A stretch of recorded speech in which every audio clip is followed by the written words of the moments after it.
What if Naruto became the shield hero instead of Naofumi and gained a loyal adventurer harem? Hello guys.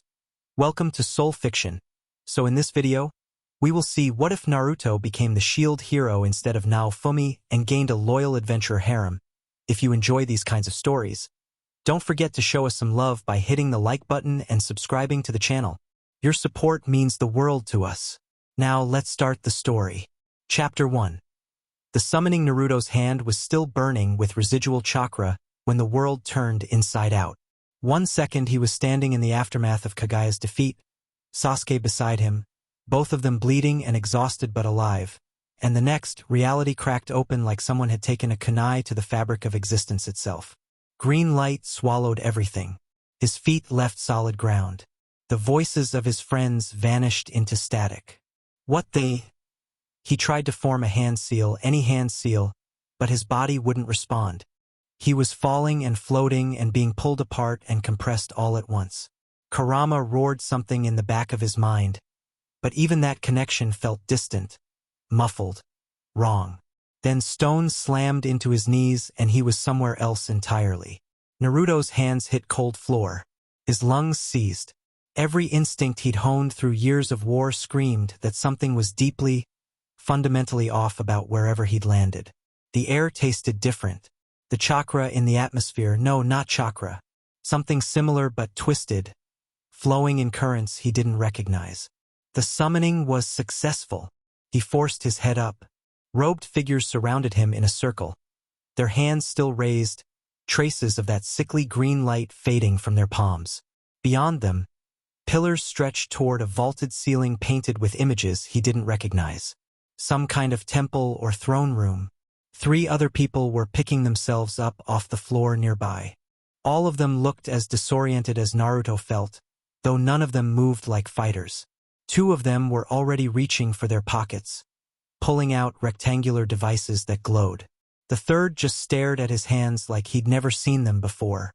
"Heroes," one of the robed figures said, stepping forward with arms spread wide. "Welcome to our world. You have been summoned to save us from the waves of calamity." Naruto pushed himself to his feet. His body ached in ways that had nothing to do with the fight against Kagaya. This was something deeper, like his very existence had been stretched and snapped back. But he'd fought through worse. He'd fought through much worse. "Where am I?" The words came out rougher than intended. "I was in the middle of something important." The robed man's smile didn't waver. "You are in the kingdom of Melromark, brave hero. And I assure you, nothing could be more important than the task before you now." "Yeah." Naruto's eyes swept the room. Guards stationed at every door. More robed figures behind the first. And at the far end of the chamber, elevated on a throne that practically screamed, "I'm more important than you," sat a man with a crown and the kind of expression Naruto had seen 1,000 times on the faces of civilians who looked at him and saw only the fox. "That's a bold claim considering I just helped stop an actual goddess from destroying my entire dimension." Silence. The robed figures exchanged glances. One of the other summoned people, a guy with dark hair and an irritated expression, stepped forward. "Look, I don't know what kind of roleplay you're into, but can we speed this up? I was about to clear a dungeon boss." "This isn't a game," another voice cut in. This one belonged to a younger-looking guy with a bow slung over his shoulder that definitely hadn't been there a second ago. Naruto's eyes narrowed at that. "Sealing technique? No, something else." "Well, it is, but it's real now. Didn't you read the status screen?" "Status screen? Oh, come on." The bow guy made a gesture in the air, and something flickered at the edge of Naruto's vision. "Just focus and it should." Naruto felt it then. Something attached to him, wrapped around his awareness like a second skin he hadn't noticed until someone pointed it out. He focused and suddenly information cascaded through his mind. Naruto Uzumaki class. Shield hero level. 1 equipment. Small shield, more data followed. Stats, skills, something about a weapon system. But Naruto's attention snagged on one detail and stayed there. He looked down at his right arm. A small, unassuming shield was strapped to it. "When had that gotten there?" "I already have one," the dark-haired guy was saying. and Naruto looked up to see him holding a sword that gleamed with the same otherworldly energy as the shield. Figures I'd get the cool weapon. The spear's pretty sweet too. This from a taller guy with a confident grin, twirling a weapon that looked more ceremonial than practical. The bow has range advantages in most situations, the younger one added. Though I suppose the sword has better base damage. Naruto tuned them out. They were talking about this like it was a game, throwing around terms and concepts that meant nothing to him. But the feeling in his gut, the weight of the shield on his arm, the way every guard in the room kept their hands close to their weapons, that was real. That was something he understood. Kit. Kurama's voice finally broke through, groggy and annoyed. What did you do? Wasn't me this time, Naruto thought back. Pretty sure we got kidnapped. We? I'm stuck in here with you, idiot. When you get kidnapped, I get kidnapped. Good to know you're okay too. A rough snort echoed through his mindscape. I'm running diagnostics. Something's interfering with my chakra flow. This dimension's energy is different. That matched what Naruto was sensing. The power coursing through everything here felt similar to chakra but moved in patterns he'd never encountered. Like someone had taken the concept of chakra and rebuilt it from scratch using different rules. Heroes. The robed speaker raised his voice, cutting through the other three's chatter. If you would please follow me. His Majesty the King wishes to address you formally. The procession that followed felt like a parade. Guards flanked them on all sides. Robed figures led the way, and Naruto caught servants peeking from doorways with expressions ranging from awe to fear. The throne room they entered was even more elaborate than the summoning chamber. Gold everywhere, tapestries depicting battles between knights and shadows, and that same throne now occupied by the king who studied them all with calculating eyes. A younger woman sat beside him. Red hair, pretty face, and a smile that didn't quite reach her eyes. Naruto had seen smiles like that before, usually right before someone tried to stab him. Welcome, brave heroes. The king's voice echoed through the chamber. I am Altcray Melromark the 32nd, ruler of this kingdom. You have been summoned to deliver us from the waves of calamity that threaten our world. The sword guy stepped forward first. I'm Rinamaki. I've got some questions about how this system works. Motoyasu Kitamura. The spear guy waved with entirely too much enthusiasm. Happy to help out, Your Majesty. Itsuki Kawasumi. The bow user gave a small bow. I'll do my best. All eyes turned to Naruto. He stood with his arms crossed, shield glinting in the torchlight, studying the king's face. There it was again, that flash of something dark when the man's gaze landed on him specifically. The same look the villagers of Konoha used to give him when they thought he wasn't paying attention. Naruto Uzumaki, he said flatly.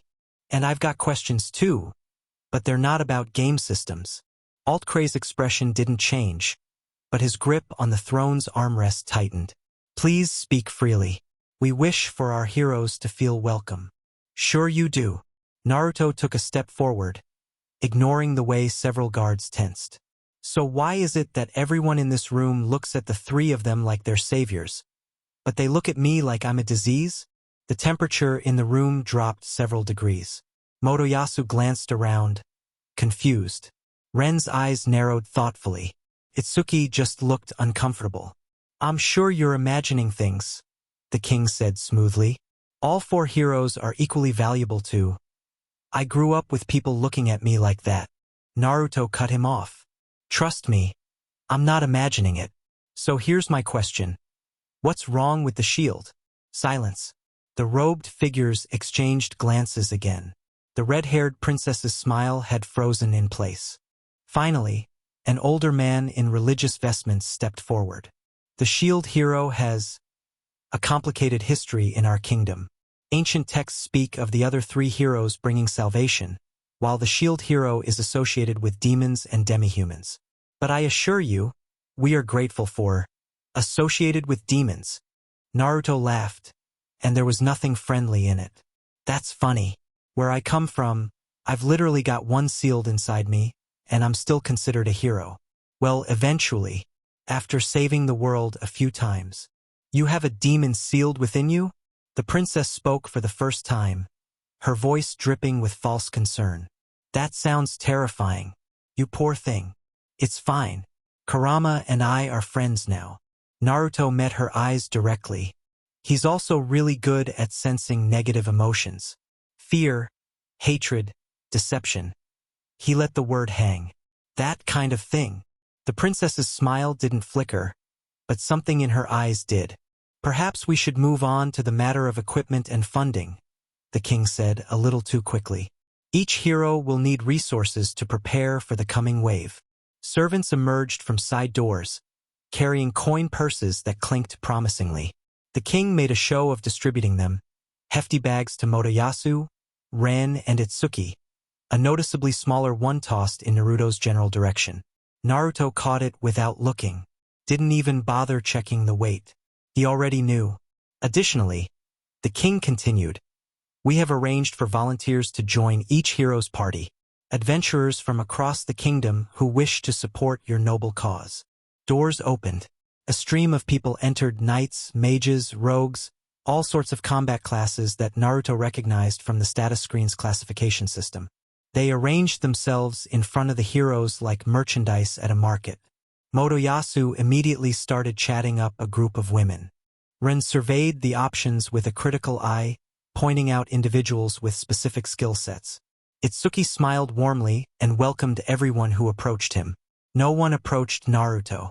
He watched the entire farce play out with his arms still crossed. The adventurers avoided his gaze, shuffled away when they got too close, whispered to each other when they thought he couldn't hear. The king observed it all with barely concealed satisfaction. It seems the shield hero will have difficulty finding companions, Alt-Cray said, not quite managing to hide his pleasure.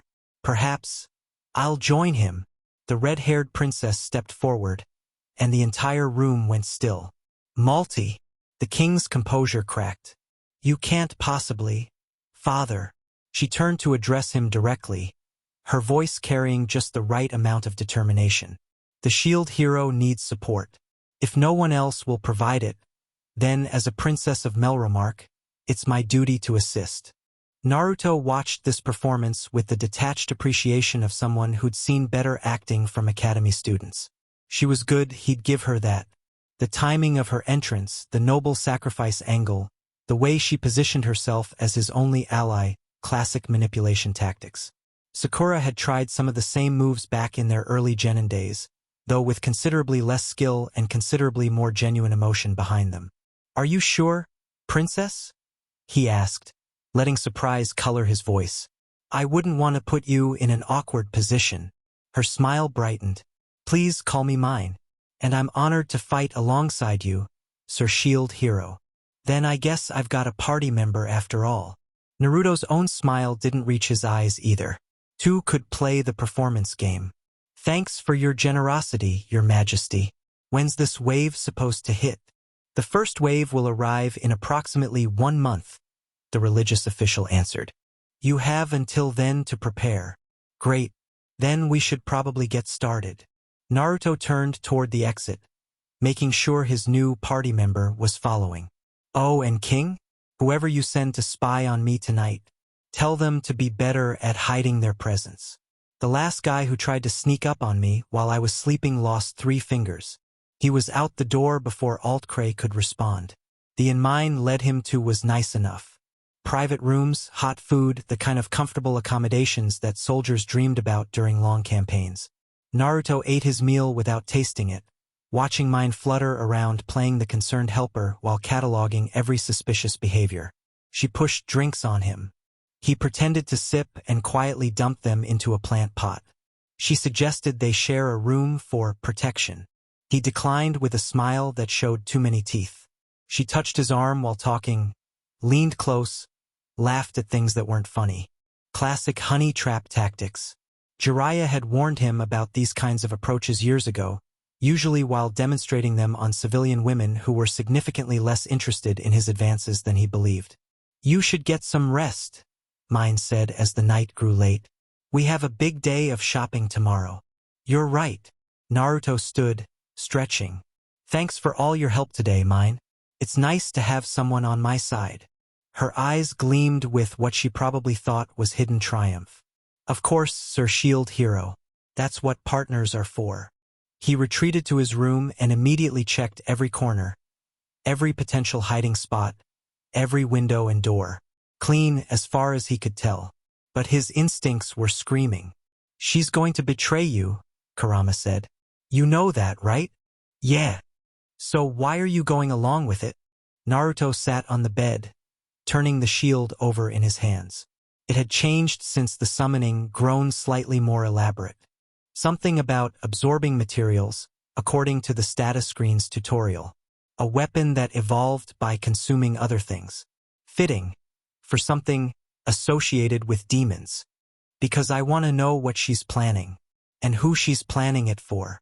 He looked toward the window, toward the castle visible in the distance. The king wanted me isolated. The princess wants me to trust her. There's a bigger game being played here, and I'm not going to figure it out by running away. So you're walking into the trap on purpose.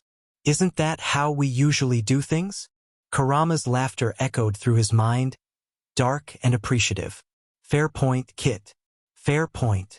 Naruto lay back, but he didn't sleep. Instead, he listened. Footsteps in the hallway. Whispered conversations.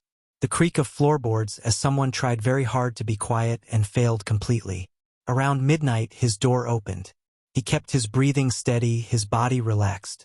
Through barely open eyes, he watched mine slip inside, moving with practiced stealth. She crept toward his bed, produced something from her cloak, and froze when she found it empty. Looking for something? She spun. Naruto was leaning against the wall beside the window, arms crossed, completely awake. The shield on his arm gleamed in the moonlight. I heard a noise, she stammered, recovering quickly. I was worried about you. With a knife in your hand? Her fingers tightened around the blade she'd been hiding. For a moment, her mask cracked, and Naruto saw the real person underneath. Cold, calculating, furious at being caught. You're smarter than you look, she said, all pretense of warmth gone. I've been dealing with people who want me dead since I was 6 years old. Naruto didn't move from his position. You're going to have to try harder than a spiked drink and a midnight visit. Mine's pretty face twisted. Do you have any idea what you've ruined? The plan was perfect. The shield demon would assault a princess, be condemned by the king, and spend the rest of his miserable life as an outcast and criminal. But you, shield demon, Naruto raised an eyebrow. That's what you call it? Not very creative. This isn't a joke. She stepped forward, knife raised. The shield has always been the enemy. The legends say, I don't care what your legends say. Naruto's voice dropped, and something in the room shifted. The air grew heavier. The shadows seemed to deepen around him. I've been the monster in people's nightmares my whole life. I've been hated, feared, attacked, hunted. And you know what I learned from all of that? He moved. 1 second he was by the window, the next he was in front of her, hand wrapped around her wrist, the knife falling uselessly to the floor. His eyes flickered red for just an instant. Legends are usually wrong. Mine's composure shattered. She tried to pull away, tried to scream, but his grip was iron and his other hand covered her mouth before she could make a sound. Here's what's going to happen, Naruto said quietly. You're going to go back to your room. Tomorrow morning, you're going to tell your father that the shield hero left the city before you woke up. You're going to say I must have seen through the plan, that I was more cautious than expected. You can even call me a coward who ran away. I don't care. He released her wrist but kept her mouth covered. What you're not going to do is follow me. You're not going to send people after me. And you're definitely not going to try this again. Because right now, I'm choosing to be nice. I'm choosing to let you walk away. His red eyes bore into hers. But if you push me, if you hurt the people I care about, if you make yourself my enemy in any way that actually matters, I won't be nice anymore. He released her mouth. She stumbled backward, gasping. Why? She managed. Why not just report me? Expose me? You could. Because no one would believe me. Naruto's voice was tired now, the anger fading into something older and sadder. I know how this works. You're a princess. I'm the shield demon. Whatever story you tell, they'll believe. So I'm not going to play that game. He picked up a pack he'd prepared earlier, supplies, the pittance of money they'd given him, a map he'd bought from the innkeeper. I'm going to do what I always do. I'm going to prove everyone wrong by being exactly what they say I'm not. He walked toward the door, pausing beside her frozen form. Maybe someday you'll figure out that hating someone because of what they represent is a stupid way to live. I did, eventually. And then he was gone, slipping out the window and into the night, leaving the princess standing alone in an empty room with nothing but a dropped knife and a shattered plan. The capital city of Melromark gave way to countryside as dawn broke over the horizon. Naruto moved fast, using chakra enhancement to cover ground that would take normal travelers days. He needed distance. From the castle, from Mine's inevitable rage, from the whole poison situation. So what's the plan? Kurama asked. Because hiding from royalty isn't exactly our usual style. Not hiding, relocating. Naruto vaulted over a stream without breaking stride. The shield said my level is 1. The wave is coming in a month. I need to get stronger, and I can't do that if I'm constantly watching my back for assassination attempts. You also can't do it alone. That status screen said something about experience being shared in parties. I know. Naruto's jaw tightened. But I'm not buying slaves to fill out my roster. Heard some of the other heroes talking about that option. That's not who I am. Noble. Stupid, but noble. Thanks for the support. The countryside around him gradually shifted from cultivated farmland to wilder terrain. According to the map, there was a border region to the east with a reputation for monster activity, perfect for leveling as the other heroes had called it. Far enough from the capital that Mine's influence would be weaker. Close enough to various villages that he could resupply when needed. He'd made it to a dense forest when he heard them. Wagon wheels creaking, horses snorting, and underneath all of that, sounds that made his blood run cold. Chains, whips, crying. Naruto changed direction, moving toward the noise instead of away from it. The caravan he found was maybe 100 meters off the main road, partially hidden by trees. 3 large wagons, all of them with iron-barred windows. Guards on horseback, guards walking alongside, guards at the front and rear of the procession. Professional operation. And inside those wagons, visible through the gaps in the bars, were children. Demi-humans his brain supplied. The status screen's bestiary had mentioned them. Humans with animal characteristics. Ears, tails, scales, fur. Treated as second-class citizens in most of Melromark. Sold as slaves to fund the kingdom's economy. Naruto had read about slavery in history books. The concept had always seemed abstract, distant, something that happened in other places and other times. Seeing it in front of him, real and present and only 100 meters away. Kit, Kurama's voice was careful. I know what you're thinking. No, you don't. You're thinking about charging in there and freeing everyone. Okay, yes, you know what I'm thinking. There are at least 20 guards. You're level 1 with no party and limited chakra access in this dimension. And even if you win, you'll make yourself an enemy of the entire slave trade, which is probably legal here. Naruto watched a guard kick one of the wagon wheels. Someone inside screamed. A child's voice. Kurama. Yeah? I don't care. He burst from the tree-line like a golden meteor. The first guard didn't even see him coming. Naruto's shield slammed into his face with enough force to send him flying backward into 2 of his companions. All 3 hitting the ground in a tangle of limbs and confused shouts. By the time the others realized what was happening, Naruto had already disabled 2 more with precise strikes to pressure points. Attack! We're under attack! Swords cleared scabbards. A mage in the back started chanting something. Arrows flew from somewhere Naruto couldn't see. His shield came up instinctively, deflecting the projectiles with ease. The notification that popped up, new shield unlocked, arrow shield, barely registered before he was moving again, ducking under a wild swing and driving his elbow into a guard's solar plexus. The mage finished his chant. Fire roared toward Naruto in a column of orange and red. He raised the shield. The flames washed over him, around him, into him, and the shield drank them like water. Another notification. Fire shield unlocked. Fire resistance plus 15. What the? The mage stumbled backward. What kind of shield is that? The legendary kind. Naruto crossed the distance between them in 3 steps and knocked the mage out with a single punch. The remaining guards were reconsidering their life choices. Half of them were already down. Their unbeatable advantage had just absorbed a fireball, and the blonde demon responsible for all of this hadn't even broken a sweat. Run, one of them said, and suddenly they were all running, scattering into the forest like startled rabbits. Naruto let them go. They weren't his priority. He approached the first wagon.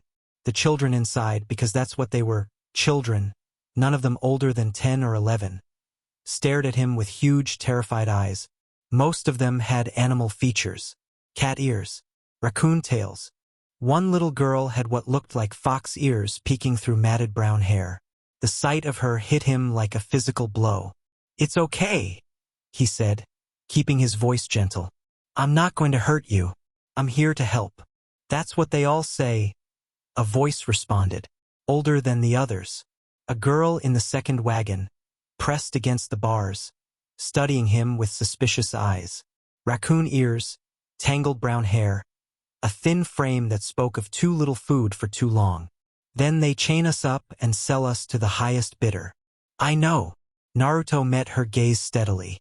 "People have been lying to me my whole life too, telling me I'm a monster, that I'm worthless, that I don't deserve to exist.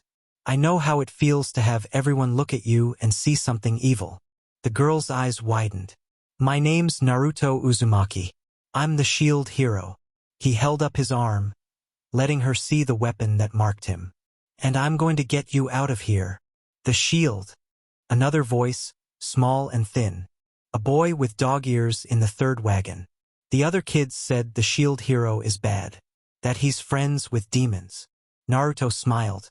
It was a real smile, warm and bright and carrying all the sunshine he'd somehow held on to through years of loneliness and hatred. "Well, I do have a demon living in my head," he admitted. "His name's Kurama. He's kind of grumpy, but he's not so bad once you get to know him." "I resent that," Kurama muttered. "But being associated with demons doesn't make someone evil." Naruto pulled a set of lockpicks from his pouch. "Thank you, Kakashi-sensei," for those lessons he'd always thought were pointless. Just like being a demi-human doesn't make someone less than human. The people who believe that kind of stuff are the real monsters. The lock clicked open. He moved to the next wagon, then the next, freeing them all. The children emerged hesitantly, blinking in the sunlight, still not quite believing their luck. The raccoon girl was the last one out. She watched him with an intensity that made him uncomfortable, like she was trying to solve a puzzle she didn't have all the pieces for. "Why?" she asked. "Why what? Why help us? What do you want?" Naruto considered the question. It was a fair one. In her experience, no one did anything without expecting something in return. "I don't want anything," he said finally. "I just couldn't walk past. I heard children crying. I saw them being hurt. And I thought about all the times when I was a kid, alone and scared, wishing someone would help me." He shrugged. "Someone did eventually. A teacher who saw me as a person instead of a monster. And because of him, I became someone who could help others. It's not complicated. When you see people suffering, you help if you can. That's just how it's supposed to work." The raccoon girl stared at him for a long moment. Then, slowly, something shifted in her expression. Not trust, she was too damaged for that to come easily. But maybe the beginning of hope. "I'm Raphtalia," she said quietly, "from Luralona village." "Nice to meet you, Raphtalia." Naruto grinned. "Now, let's figure out how to get everyone somewhere safe." The next few hours were a logistical nightmare. 23 children, ages 6 to 13, all of them traumatized, half of them injured, none of them equipped for travel. The slave caravan had been carrying some supplies. Naruto claimed them without guilt, but it wasn't nearly enough. "There's a village about 2 hours east. one of the older kids offered. A lizard demi-human boy who'd been trying to protect the younger ones before Naruto arrived. Rockdale. I heard the guards talking about it.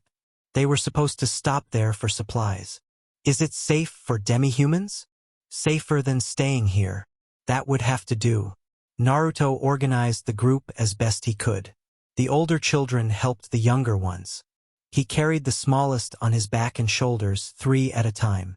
Progress was slow, but they made it before nightfall. Rockdale turned out to be a small trading post rather than a proper village. A few permanent buildings surrounded by tents and temporary structures. Merchants, travelers, adventurers passing through on their way to somewhere else. The kind of place where nobody asked too many questions. The innkeeper looked at Naruto's group with obvious suspicion, but his attitude changed dramatically when Naruto dropped a handful of coins on the counter. I need rooms, food, medicine if you have it. Naruto's voice left no room for negotiation. And if anyone comes asking about escaped slaves or a blonde guy with a shield, you never saw us. Of course, sir. Whatever you say, sir. The innkeeper's eyes never left the pile of coins. Right this way, sir. They spent 2 days in Rockdale. Naruto used the time to feed the children, treat their injuries, and figure out what to do next. Most of them had families somewhere. Parents sold separately, siblings taken to different markets. A few had nowhere to go at all. Raphtalia was one of the latter. My village was destroyed, she told him on the second night. They were sitting outside, watching the younger children play some improvised game in the fading light. During the first wave, the monsters came, and everyone, she trailed off. I was the only one who survived. Then the soldiers came, and they said they were rescuing us, but actually they just put us in chains. I'm sorry. Don't be. Her voice was hard, brittle. Being sorry doesn't change anything. No, it doesn't. Naruto agreed. But it's still true. What happened to you was wrong. And you deserved better. And I'm sorry the world gave you something so terrible. Raphtalia was quiet for a moment. Then, you're strange. So I've been told. The other heroes wouldn't have stopped for us. It wasn't a question. They're too busy playing games, treating all of this like an adventure. You're different. I've been through a lot. Naruto watched the children. Specifically the little fox-eared girl who'd reminded him so painfully of his own past. War, loss, betrayal, loneliness. I spent most of my childhood as an outcast, hated for something I didn't choose and couldn't change. Teaches you things. What kind of things? That people are usually more afraid of what they don't understand than what's actually dangerous. That hatred is a poison that hurts the hater more than the hated. He paused. And that sometimes, the best thing you can do is be the person you needed when you were young. Raphtalia processed this. He could almost see the gears turning in her head, recalibrating her entire worldview around the strange, kind, impossibly strong hero who kept doing things that didn't make sense. What are you going to do now? She asked finally. Find good places for the kids. There's got to be villages, communities, somewhere demi-humans can live safely. Naruto rubbed the back of his neck. Then, I've got to get stronger. There's a wave coming in less than a month, and I'm not powerful enough to stop it. You beat 20 guards without taking a single hit. Basic combat. Low-level enemies. He shook his head. The things coming in the wave are going to be way worse. And I can't just defend, I need to be able to attack too. But this shield. He held up his arm, watching the weapon glint in the torchlight. It won't let me use other weapons. I tried picking up a sword and it literally shocked me. So you need a party. People to fight while you protect them. Yeah. But I'm not exactly popular. Naruto's smile was wry. The shield hero is basically Melromark's boogeyman. Anyone who joins me is going to be targeted too. Raphtalia stood up. She was small, thin, malnourished, and still carrying the scars of everything she'd been through. But when she met his eyes, there was something fierce there. Something unbroken. I'll join you. Naruto blinked. What? You saved me. You saved all of us. You didn't have to, there was no benefit to you, and you did it anyway because it was right. She set her jaw. I want to become strong enough to protect people like that too. So teach me. Let me fight with you. Raphtalia, you're... He stopped himself before saying just a child. She wasn't. Not anymore.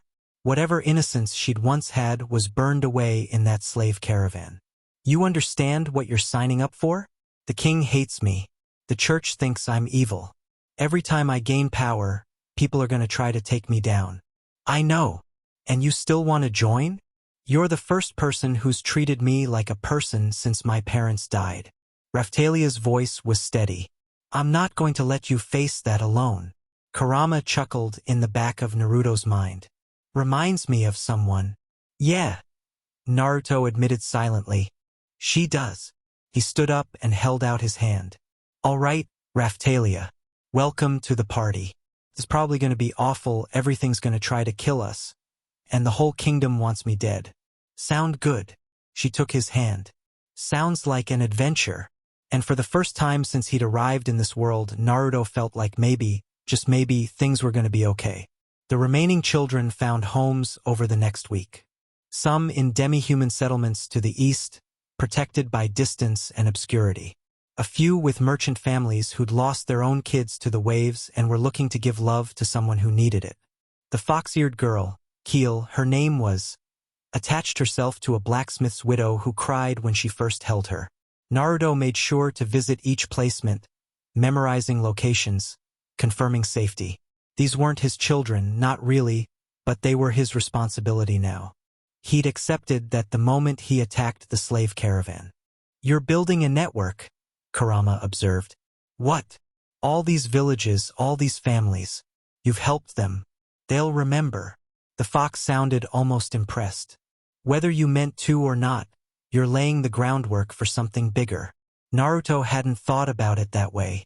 He'd just been doing what felt right. But Kurama had a point. In a world where the shield hero was reviled, where the king actively wanted him to fail, where even basic cooperation was going to be an uphill battle, having allies, even unofficial ones, could make all the difference. We need to train, he said to Raphtalia on their 8th day together. The wave is in 3 weeks. I need to be at least 5 times stronger than I am now, and you need to be able to hold your own in a fight. I've never fought before, Raphtalia admitted. My village was peaceful. We didn't even have weapons. Then we start from the beginning. Naruto grinned, and for a moment he looked less like the shield hero and more like an eager academy instructor. First lesson. Running away. What? The best way to survive a fight is to not be in one. Speed, agility, awareness, learn those first. Combat comes later. It was the same philosophy Kakashi had drilled into Team 7. The same approach that had kept Naruto alive through countless situations that should have killed him. And while Raphtalia didn't have chakra, she did have something almost as useful. Demi-human instincts, honed by generations of evolution, that made her a natural predator once she learned to trust them. They found a monster-rich forest and got to work. The shield's leveling system was strange. Naruto had gained experience from defeating the guards, but it was shared automatically with Raphtalia once she joined his party. She jumped from level 1 to level 8 in their first real fight together, a pack of wolf-like creatures that had tried to ambush them on a forest trail. Is it supposed to work this fast? She stared at the notification floating in her vision. I have no idea. The other heroes knew a lot more about this than me. Naruto absorbed one of the wolf corpses into his shield, gross, but effective, and felt new powers unlock. Wolf shield acquired. Enhanced senses activated. Just keep doing what you're doing.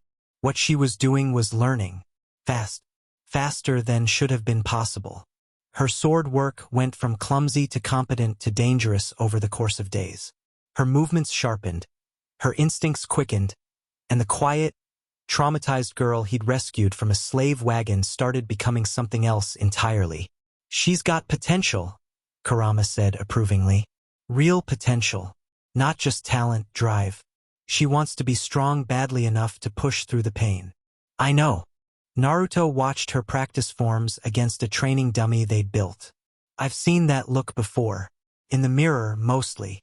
Raphtalia's level hit 15 at the end of the 2nd week. Naruto was at 18. The gap should have been concerning. He was the hero, after all. but they'd learned that his shield's support capabilities multiplied their combined effectiveness. When they fought together, she dealt damage while he created openings, blocked attacks, and manipulated the battlefield. It was like being back on Team 7 again. Except this time, Naruto wasn't the weak link. "You're strong," Raphtalia said one evening, genuine wonder in her voice. "Like really strong. The way you move, the way you fight, it's not like anything the other adventurers do. Different world, different training." Naruto handed her a stick he'd been roasting meat on. "Where I come from, we learn to fight before we learn to read. It was that kind of place." "What was it like? Your world?" He told her. Not everything. Some wounds were still too fresh, some memories too precious, but enough. Konoha, the Ninja Academy, Team 7, the friends he'd made and the enemies he'd faced. The war that had nearly destroyed everything. "And then I woke up here," he finished. "Mid-battle, no warning. 1 second I was standing next to my best friend, celebrating the fact that we were both still alive, and the next I was on my knees in a room full of strangers being told I was a demon." Raphtalia was quiet for a long moment. "Do you miss it? Your world?" "Every day." The admission hurt more than he'd expected. "My friends are probably worried sick. Or..." He trailed off. The implications of interdimensional travel were something he tried not to think about too hard. "I don't know, but I can't change it. The shield summoned me here. Until I figure out how to get back. Or until the waves are stopped. I'm stuck." "I'm sorry." Raphtalia's hand found his, a tentative gesture of comfort. "But I'm also glad you came. Does that make me selfish?" "No." Naruto squeezed her hand gently. "That just makes you human." She smiled. It was the first real smile he'd seen from her, transforming her whole face from guarded suspicion to genuine warmth. "Thanks, Naruto. Thank me after we survive the wave." The countdown to the first wave was measured in training sessions and sleepless nights and the growing tension that spread across the countryside like a storm front. People could feel it coming. Monsters grew more aggressive, the weather turned unstable, and there were reports of strange lights in the sky over the capital. Naruto and Raphtalia made their way back toward civilization the day before the wave was scheduled to hit. Not to Melromark specifically, he wasn't stupid, but to a border town that would likely see action regardless. They arrived to find chaos. "The heroes are supposed to handle this," a merchant was shouting at a group of knights. "Why isn't anyone doing anything?" "The heroes are in the capital," a knight shouted back. "They'll be transported to the wave site automatically when it begins. So what are we supposed to do until then?" Naruto walked past the argument without stopping. He already knew the answer. Pray, hide, and hope. The standard civilian response to overwhelming threats. He'd seen it too many times to count. The wave countdown appeared in his vision without warning. 12 hours. 11 hours and 59 minutes. 58. A timer ticking toward disaster. "We should find a good position," Raphtalia suggested. "Somewhere we can see the wave site but also retreat if necessary." "Good thinking." Naruto pointed toward a hill overlooking the town. "Up there. We wait, we watch, we figure out what we're dealing with. Then we act." They settled into position as the sun went down. Other adventurers trickled into the area, some solo, most in groups. Word had spread that this was going to be a hot zone. People came looking for the experience points, the loot, the glory of fighting in a wave. None of them approached the shield hero. A few recognized him and actively moved away, spreading warnings to their friends. "They're afraid of you," Raphtalia observed. "Let them be." Naruto kept his eyes on the horizon. "When the fighting starts, they'll see what kind of hero I really am." The countdown hit 0 at midnight. It started with the sky.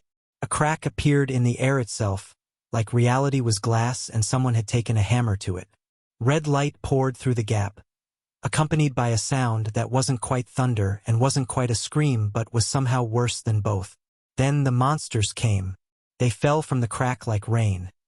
Twisted creatures that shouldn't exist, combinations of animals and nightmares stitched together with malice.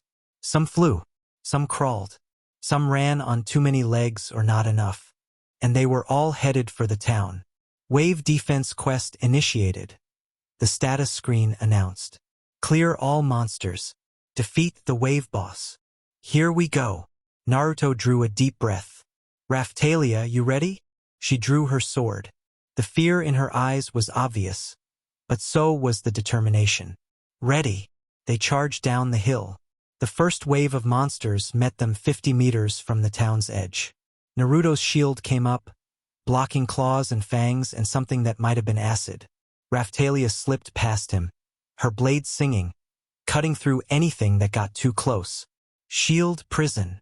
One of his new skills activated, trapping 3 monsters in an instant cage while Raphtalia picked them off. Air Strike Shield. A floating barrier intercepted an attack aimed at a group of civilians trying to flee. They carved a path through the chaos, moving not toward safety but toward the crack in the sky where more and more monsters kept pouring out. The other adventurers had scattered, fighting in small groups, managing the perimeter. But no one was attacking the source. Naruto, Raphtalia pointed. Look! He looked.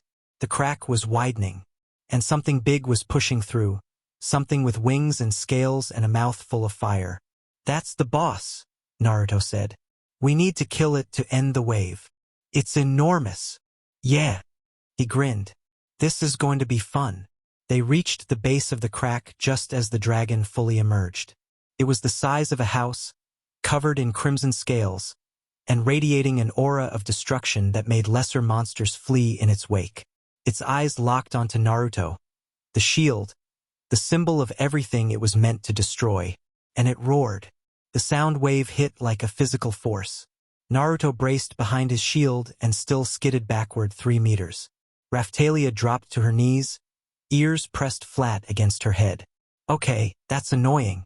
Naruto switched to one of his newer shields, the fire shield, the one he'd unlocked absorbing that mage's attack. Raphtalia, go for the wings. If it can't fly, it can't retreat. She moved, faster than she'd ever been in training, adrenaline and desperation and something else, something bright and fierce, driving her forward. The dragon snapped at her, breathed fire at her, tried to crush her with its tail. She dodged everything. Naruto kept its attention. Shield bash, skill activation, taunts and challenges and just enough damage to make it angry. The dragon focused on him, fury overriding strategy, exactly like he wanted. Raphtalia's sword found the joint where wing met body. She cut deep.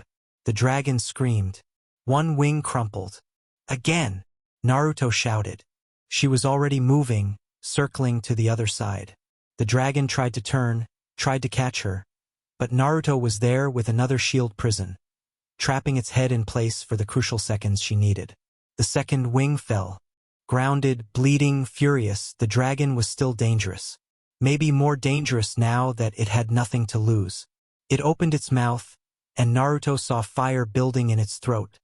More fire than any single breath before. He stepped in front of Raphtalia. Naruto, no. Trust me. The fire came. A column of destruction that would have vaporized anything in its path. Naruto raised his shield. Rage Shield. It was the skill he'd been most afraid of. The one that came from the darkest part of his soul, unlocked by the hatred and pain of his childhood, amplified by Kurama's presence. The shield turned black. The flames that hit it didn't just get absorbed. They got devoured, consumed, turned back against their source. The dragon's own fire blasted into its face. Staggered. Now, Raphtalia. Finish it. She didn't hesitate. Up the dragon's neck, blade first, driving her sword through its skull with every ounce of strength she possessed. The beast fell. The crack in the sky shuddered. And then, slowly, the edges began to pull together, sealing the dimensional wound. Wave boss defeated. The status screen announced. Experience gained. Bonuses awarded. Wave successfully repelled. Naruto collapsed to his knees. The rage shield drained back to its normal form, taking something vital with it. He felt hollow, exhausted, like he just burned through a week's worth of chakra in 5 minutes. Raphtalia was at his side instantly. Naruto, are you okay? Fine. He He managed a weak smile. Just need a minute. Around them, adventurers were cheering. The remaining monsters fled or died. The town was damaged but standing. People who'd expected to die tonight were going to see tomorrow after all. And somewhere in the distance, watching through scrying magic, the king of Melromark saw the shield hero. The demon, the outcast, the monster he'd hoped would fail, standing triumphant over a dragon's corpse. Altcray's expression could have curdled milk. News of the shield hero's performance spread faster than Naruto would have liked. By the time they made it to the nearest inn, the story had already grown. The shield hero and his demi-human companion had killed the wave boss single-handedly, saved a town, and looked awesome doing it. I didn't look that awesome, Naruto muttered, nursing a bowl of soup. I was running on fumes by the end. You looked very awesome, Raphtalia countered. Like a hero from the old stories. Aren't I supposed to be the villain in those? The old stories. Before the church rewrote everything. That got his attention. Rewrote. My grandmother told me. Raphtalia's voice softened with memory. She said the shield hero used to be respected. A protector of demi-humans. A champion of the oppressed. Then the Church of Three Heroes gained power. And suddenly the shield was evil and the other heroes were saviors. Politics, Kurama supplied. Classic. Control the narrative, control the people. Naruto filed that information away for later. More importantly, the other heroes, he said. Where were they during the wave? Raphtalia shrugged. I saw some of them fighting near the crack when we first arrived. They disappeared after we killed the boss. Disappeared. Teleported, probably. Heroes can do that after a wave ends. Go back to the capital for rewards and recognition. Naruto thought about that. 3 heroes, all of them higher level than him, all of them with full parties. And somehow he and Raphtalia had been the ones to kill the boss. Either the other heroes had been busy elsewhere, or they weren't as effective as their levels suggested. It doesn't matter, he decided. The wave's done. We got stronger. That's what counts. So what now? Good question. The month of preparation had ended. The next wave wouldn't arrive for a while, according to the countdown timer that had appeared in his vision. Time to build, to grow, to prepare for something even bigger. Now, Naruto said, we figure out what else this world has to offer, and we find more allies. He glanced at Raphtalia. You've grown a lot since we met, but we're still just 2 people. I need a bigger party if I'm going to handle what's coming. You think there are others who'd join the shield hero? I think there are people out there like you. People who've seen the truth about me, or who don't care about reputation, or who have their own reasons to stand against the crown. Naruto grinned. We just have to find them. The door to the inn burst open. A girl stumbled through, panting, wide-eyed, clearly running from something. She couldn't have been older than 12. Rabbit ears, gray fur, clothes torn and dirty. Behind her, visible through the doorway, a group of men in expensive armor were pushing through the crowd. There she is. Grab her. The girl's eyes swept the room and landed on Naruto. On the shield strapped to his arm. On the symbol everyone else in this kingdom associated with evil. She ran straight toward him. Please, she gasped. Please help me. They're going to. One of the armored men grabbed her arm. Got you, you little thief. You're coming with us. I didn't steal anything. Save it for the magistrate. Naruto stood up. The room went quiet. What's going on here? The armored man. Some kind of noble, judging by his bearing and the quality of his gear, sneered at him. None of your business, shield demon. This slave ran from her master. She's stolen property. She's a child. She's property. Now get out of my way before I... Naruto moved. 1 second he was standing by the table. The next, the noble was on his back, gasping for air, with Naruto's shield pressed against his throat. You know what I love about this world? Naruto's voice was conversational, friendly almost. Everyone keeps telling me I'm a demon, a monster, the villain of every story. They expect me to act like one. He pressed down slightly. The noble wheezed. But here's the thing. I spent my whole life proving expectations wrong. So when you call me shield demon and assume I'm evil, his smile didn't reach his eyes. All you're really doing is giving me permission to be terrifying. You can't, the noble managed. The law says slavery is legal. Got it. Naruto pulled out his coin purse, much larger now after the wave rewards. How much? What? How much to buy her from you? Name a price. The noble's eyes went wide. Then greedy. 200 silver. Done. Naruto dropped the coins on the man's chest and stood up. She's mine now, which means if you touch her again, I'm not interfering with your property, you're interfering with mine. The logic wasn't perfect, but the threat was clear enough. The noble scrambled to his feet, scooped up the coins, and fled with his companions close behind. The rabbit girl stared at Naruto with something approaching worship. You bought me? Yeah. Naruto knelt down to her level. What's your name? Rifana. Okay, Rifana. Here's the deal. He held up her slave collar's control bracelet. He'd pickpocketed it during the confrontation. I could release you right now. Take off the collar, let you go wherever you want. But it's dangerous out there alone, and you don't have anywhere to go. Do you? Rifana shook her head slowly. So here's my offer. Stay with me. Travel with my party. I'll teach you to fight, keep you fed, protect you from people like that. In exchange, you help us when you're ready. Deal? But the collar, I'll remove it whenever you want. It's not about control. It's about keeping you safe until you're strong enough to keep yourself safe. He handed her the bracelet. You hold on to this. If you ever decide you don't trust me, you can deactivate the collar yourself and leave. No questions asked. Rifana's eyes filled with tears.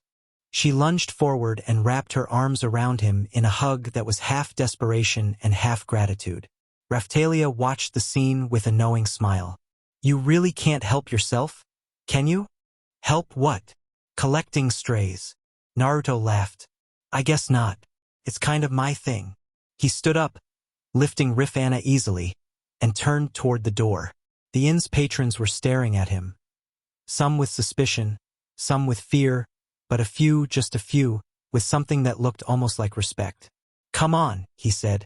We've got a world to save and apparently an army to build. They walked out into the night, the shield hero and his growing party, ready for whatever came next. And somewhere, in the space between worlds, something ancient stirred. Something that had been watching the waves, studying the heroes, calculating outcomes. Something that looked at Naruto Uzumaki and saw not a piece on a board but a variable. An element of chaos that could derail even the most perfect plans. The game was changing, and not everyone was going to like how it ended. Chapter 2. The girl in chains. Rifana wouldn't stop following him. Not in an annoying way. Naruto had dealt with annoying followers before, and this wasn't that. She just refused to let him out of her sight for more than 30 seconds at a time. If he went to check on the horses, she was 3 steps behind. If he ducked into a shop, she waited by the door with her ears pressed flat and her eyes scanning for threats.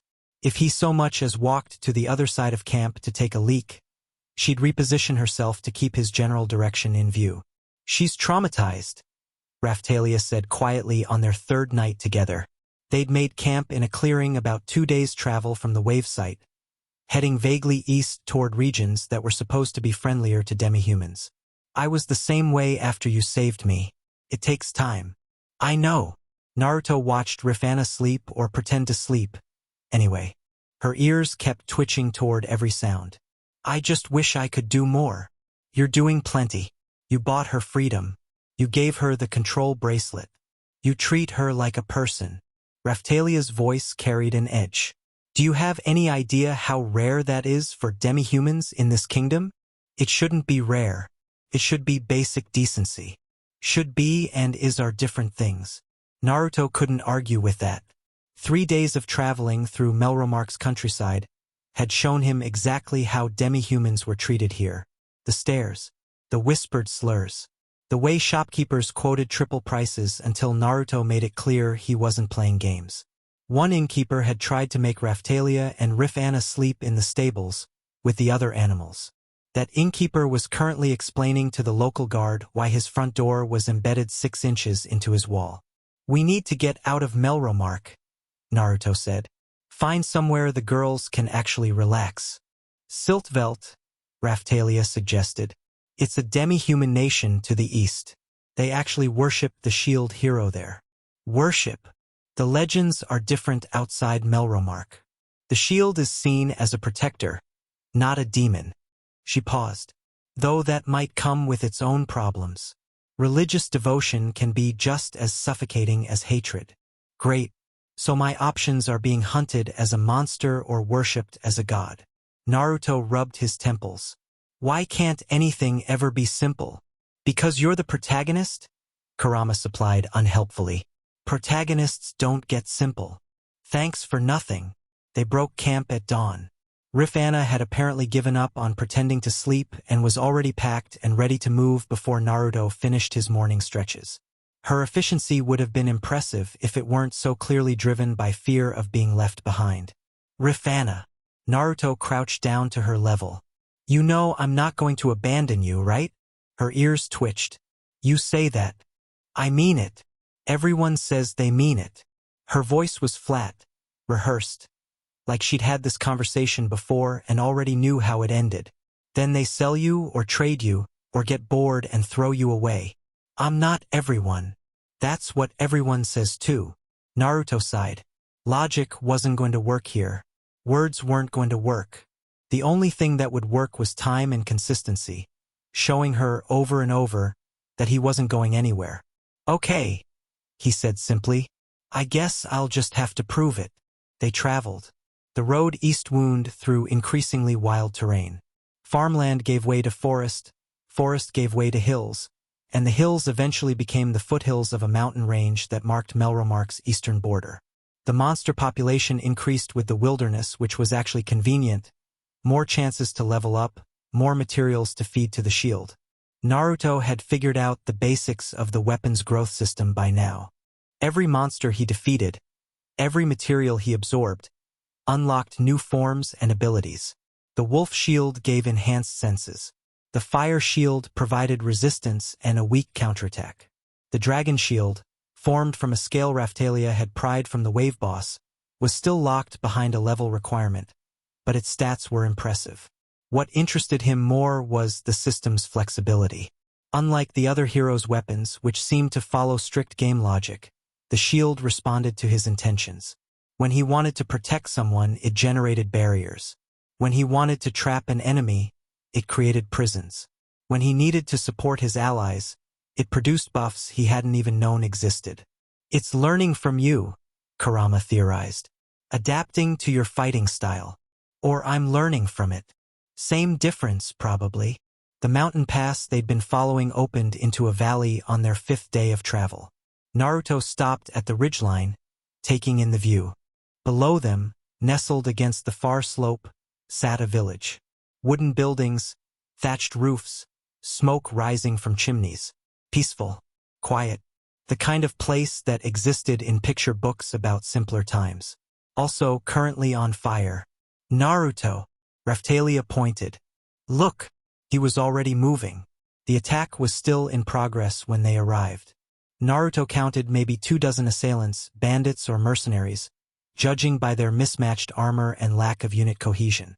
They'd come from the north, hit the village fast, and were currently working their way through the buildings with torches and blades. The villagers were putting up a fight, but it wasn't going well. Most of them were farmers, craftspeople, families. They had pitchforks and kitchen knives against swords and crossbows. The outcome was inevitable, or it would have been. "Raftalia, take the ones on the left flank. Rifana, stay behind me and watch for archers." Naruto didn't slow down as he issued orders. "We hit them fast, hit them hard, and we don't let them regroup." "Got it." Okay." They crashed into the bandit formation like a wrecking ball. Naruto's shield smashed into the first man's chest, sending him flying into 2 of his companions. Raftalia was a blur of motion beside him, her sword finding gaps in armor with surgical precision. Even Rifana contributed, her small knife catching a bandit who thought he could circle around for a backstab. The bandits hadn't expected resistance. They really hadn't expected 3 people to tear through their ranks like paper. What the hell? The bandit leader, a scarred man with a battle axe almost as big as he was, stumbled backward as his forces collapsed around him. Who are you people? The shield hero. Naruto's voice carried across the burning village. And you picked the wrong day to be a bandit. The man's face went pale, then red, then a shade of purple that suggested dangerously high blood pressure. Shield hero? The demon from the capital? Here. Demon's a strong word. I prefer misunderstood protagonist. The bandit leader swung his axe with a roar. It was a powerful blow, the kind that could cleave a man in half, and it bounced off Naruto's shield like it was made of rubber. My turn. Naruto stepped inside the man's guard and slammed his shield into his jaw. The crack of breaking bone echoed across the village square. The bandit leader went down hard and didn't get up. The remaining bandits ran. Naruto let them go. Chasing down fleeing enemies wasn't worth the effort, and the village needed attention more than he needed the experience points. Is everyone okay? He turned toward the villagers who'd started emerging from hiding spots. Anyone seriously hurt? Silence. They stared at him with the same expression he'd seen everywhere in Melromark. Fear. Suspicion. The automatic assumption that anyone called demon must be evil. Then a little girl broke from the crowd and ran straight at him. Thank you, thank you, thank you. She wrapped her arms around his leg with surprising strength for someone her size. You saved my mommy. The bad men were going to hurt her and you stopped them. The tension shattered. Parents scooped up children. Injured people called for help. An older woman who seemed to be some kind of village leader approached Naruto with cautious gratitude. Shield hero. She bowed, stiffly. We owe you our lives. You don't owe me anything. Naruto gently detached the little girl and handed her back to her mother. I was passing through, saw trouble, helped out. That's it. The stories say you're evil. The stories are wrong. The village leader studied him for a long moment. Then slowly she nodded. Yes, I'm beginning to think they might be. They stayed in the village for 3 days. It wasn't the plan. The plan was to keep moving, put distance between themselves and Melromark's capital, find somewhere safe to train. But the village, Green Hollow it was called, needed help, and Naruto couldn't bring himself to leave people in the lurch. So he helped rebuild. Rafters and walls and roofs, hours of physical labor that reminded him of D-rank missions back in Konoha. Raphtalia organized salvage operations, directing villagers to recover what could be saved from the damaged buildings. Even Rifana pitched in, her small hands surprisingly skilled at sorting through debris.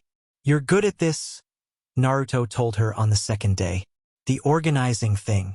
Rifana's ears flattened. My old master made me sort inventory. 12 hours a day, every day. If I made mistakes, She stopped herself. I got good at it. I'm sorry. Don't be. Her voice hardened. It's useful now. That's what matters. There was something fierce in her, Naruto realized. Something that the slavers hadn't managed to break. Given time, given training, given the chance to grow, she could be formidable. Hey, Rifana? Yeah. When we're done here, I'm gonna start teaching you to fight for real. Not just self-defense stuff, actual combat training. Are you interested? Her eyes went wide. You'd teach me? Why not? Raphtalia's already getting scary good with a sword. No reason you can't catch up. For a moment, Rifana looked like she might cry. Then her expression firmed into something determined, almost hungry. Yes, I want that. I want to be strong enough that no one can ever chain me again. Good answer. On the third day, as they were preparing to leave, the village leader approached Naruto with a small bundle. A gift, she said, for everything you've done. Inside the bundle was a shield. Not a magical one. Just worked metal and leather, clearly handcrafted by a local smith. But the design was beautiful, covered in engravings of vines and flowers that seemed almost alive. I can't, Naruto started. You can. The village leader pressed it into his hands. The shield hero saved our village. The least we can do is give you a shield made with gratitude instead of fear. Naruto absorbed it into his legendary shield before he could talk himself out of it. The notification that popped up made him blink. Shield of Gratitude unlocked. Effects: healing enhancement plus 30%, party morale boost. Ha! He looked at the village leader with new appreciation. That's actually really useful. Intent matters, she said. At least that's what the old legends say. The shield responds to the feelings of those around it. The old legends? Before the church rewrote everything. Her smile was knowing. Not all of us forgot Shield Hero. The truth has a way of surviving, even when empires try to bury it. The border crossing into Siltvelt took another week of travel. Naruto used the time productively, training both Raphtalia and Rifana while continuing to build his own power. His level had climbed to 25, with Raphtalia at 23 and Rifana at 18. Impressive growth for someone who'd started at level 1 less than 2 weeks ago. She's got talent, Raphtalia observed.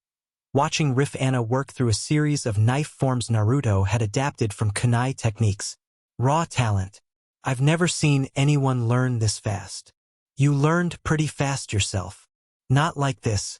Took me weeks to get my footwork right. She had it in days. Naruto watched the rabbit demi-human move through the forms.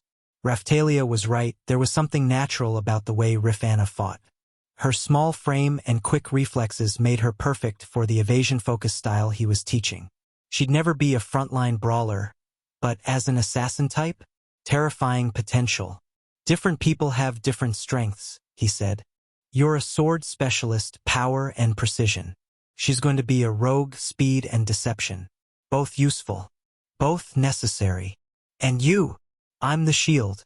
I hold the line so you two can do the damage. Raphtalia's expression shifted into something complicated. That's not all you are. What do you mean? The rage shield. She said it quietly, like she was afraid of invoking something dangerous. During the wave, that wasn't just defense, that was annihilation. Naruto's hand went unconsciously to his chest. The rage shield was there, always there, lurking in his arsenal like a loaded weapon with the safety off. He'd used it exactly once, and it had nearly burned him hollow. That's different, he said. That's not a normal shield ability. What is it then? Something I shouldn't use. He met her eyes. Trust me on this. The power isn't worth the cost. Raphtalia didn't push. She'd learned to recognize when Naruto was serious about something, and she respected his boundaries even when she didn't fully understand them.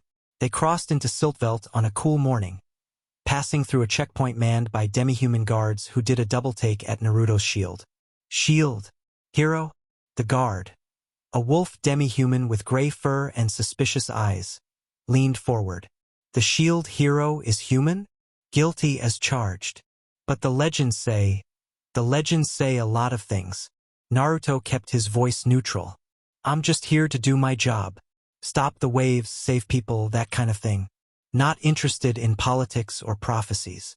The guard exchanged glances with his companions. Something passed between them. A silent conversation Naruto couldn't follow. Welcome to Siltvelt, Shield Hero. The wolf demi-human stepped aside, gesturing them through. May your stay be enlightening. That's ominous, Kurama muttered. You're telling me. Siltvelt was different from Melromark in ways that went beyond surface details. The first thing Naruto noticed was the population mix. Where Melromark had been almost exclusively human, with demi-humans appearing only as slaves or servants, Siltvelt was the opposite.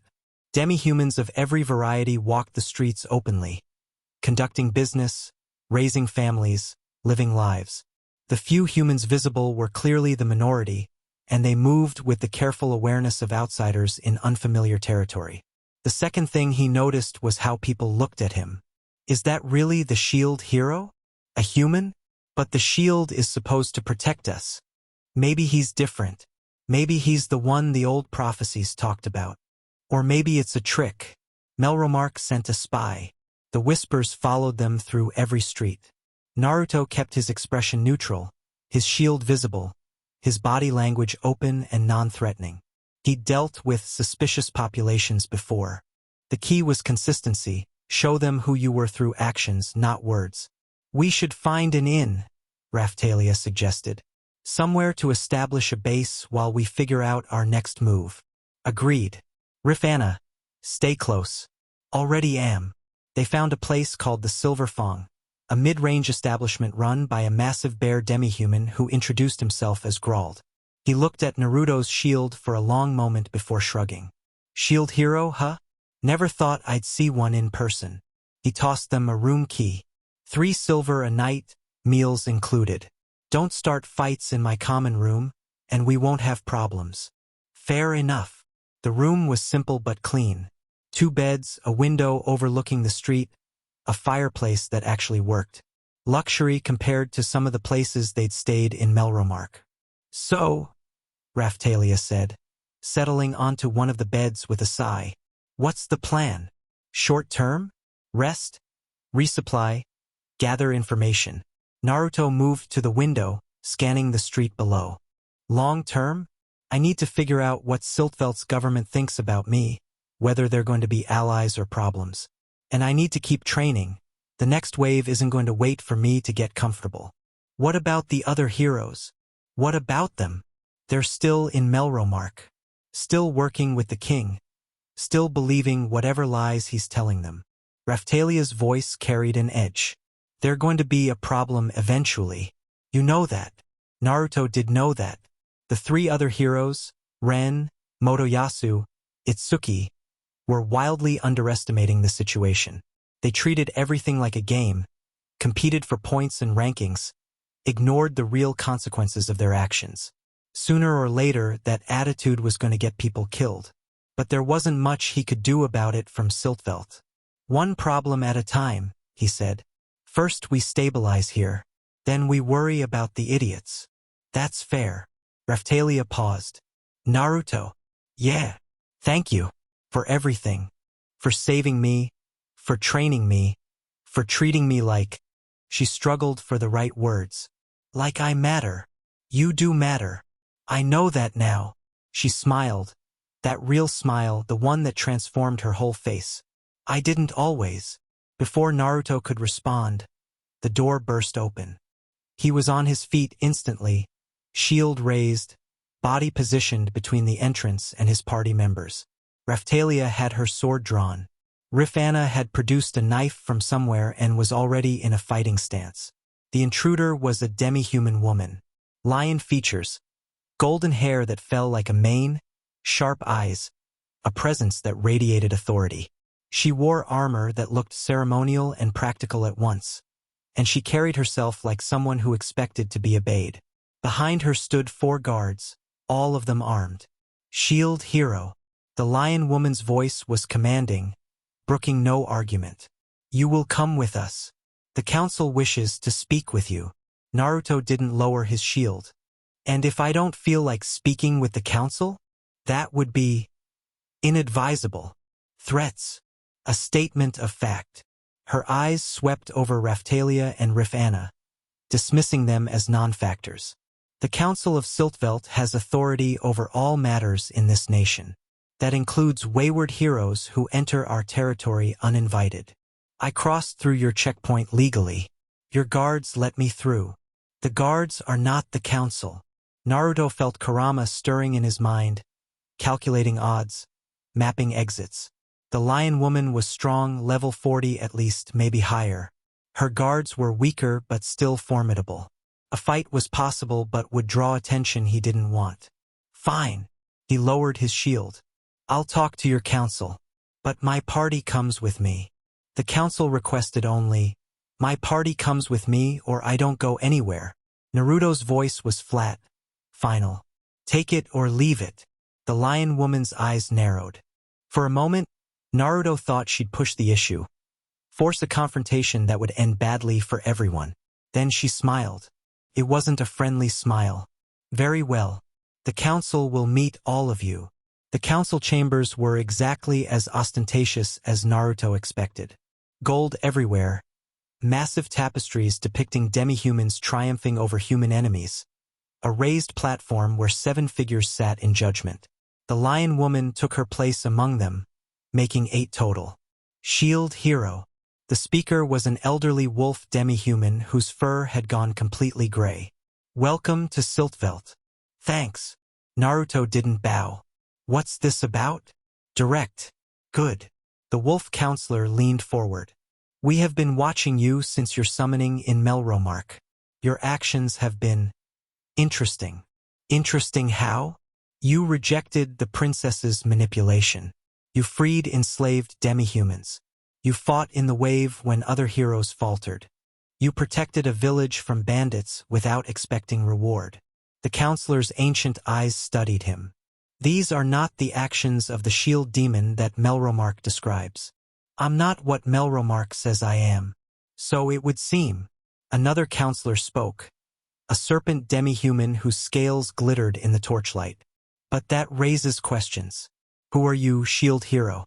What do you want? I want to stop the waves and go home. Naruto kept his voice level. That's it. I didn't choose to be summoned here. I don't want power or worship or territory. I just want to do my job and get back to my own world. You don't want to rule? The serpent sounded skeptical. The shield hero has traditionally been our champion. Our king in times of crisis. Not interested. Then why come to Siltvelt at all? Because Melromark treats demi-humans like garbage, and I have demi-humans in my party. Naruto gestured toward Raphtalia and Rifana. They deserve to live somewhere they won't be spit on or enslaved. I figured this place would be better. Silence. The council members exchanged glances, engaging in some silent deliberation that Naruto couldn't follow. Finally, the gray wolf spoke again. The shield hero humbles himself. Interesting. It's not humility. It's honesty. I don't know your politics, your history, your grudges. I don't know what kind of expectations you have for me. What I know is that I have a job to do and people to protect. Naruto's eyes swept the council. Help me with that and we'll get along fine. Try to use me for your own agenda, and we're going to have problems. Brave words for someone standing in our hall, surrounded by our guards. I've faced worse odds. The lion woman laughed. A short, sharp sound. He's got spine. I'll give him that. Spine isn't always wisdom, the serpent countered. No, but it's refreshing. The lion woman rose from her seat and descended the platform steps until she stood face to face with Naruto. I am Sedina, commander of Siltvelt's military forces, and I think you and I are going to get along very well. Is that a good thing or a bad thing? Depends on your definition. She grinned, showing sharp teeth. I like warriors who speak their minds and back their words with strength. You seem like that kind of warrior. Maybe. Show me. Sedina's grin widened. Tomorrow. Training grounds. A friendly spar between the shield hero and Siltvelt's greatest fighter. Prove your worth, the legend, and the council will give you everything you need. Fail and... She shrugged. Well, we'll figure something out. Naruto met her eyes. She was testing him, seeing if he'd back down, make excuses, try to weasel out of the challenge. A political move disguised as a personal one. He smiled. You're on. They were given quarters in the council complex, significantly nicer than the inn, with separate rooms for each of them. Naruto spent the evening reviewing his shield abilities, planning strategies for the upcoming spar. Sedina's dangerous, Raphtalia said, joining him on the balcony overlooking the city. I've heard stories about her. They say she once killed a wave boss single-handedly. Good. I need dangerous training partners. This isn't training, Naruto. This is politics. If you lose, the council might decide you're not worth supporting. And if I win? Raphtalia hesitated. They might decide you're too dangerous to leave unsupervised. Can't win either way, huh? Naruto leaned against the railing. Story of my life, honestly. Back home, I was too weak to be trusted, then too strong to be trusted, then too important to risk. The goalposts never stop moving. That sounds exhausting. It is. He glanced at her. But I stopped caring about what other people thought a long time ago. What matters is what I know is true. I'm going to fight Sedina tomorrow, and I'm going to show everyone exactly what the shield hero is capable of. After that, they can think whatever they want. Raphtalia was quiet for a moment. Then, you really are strange, you know that? So I've been told.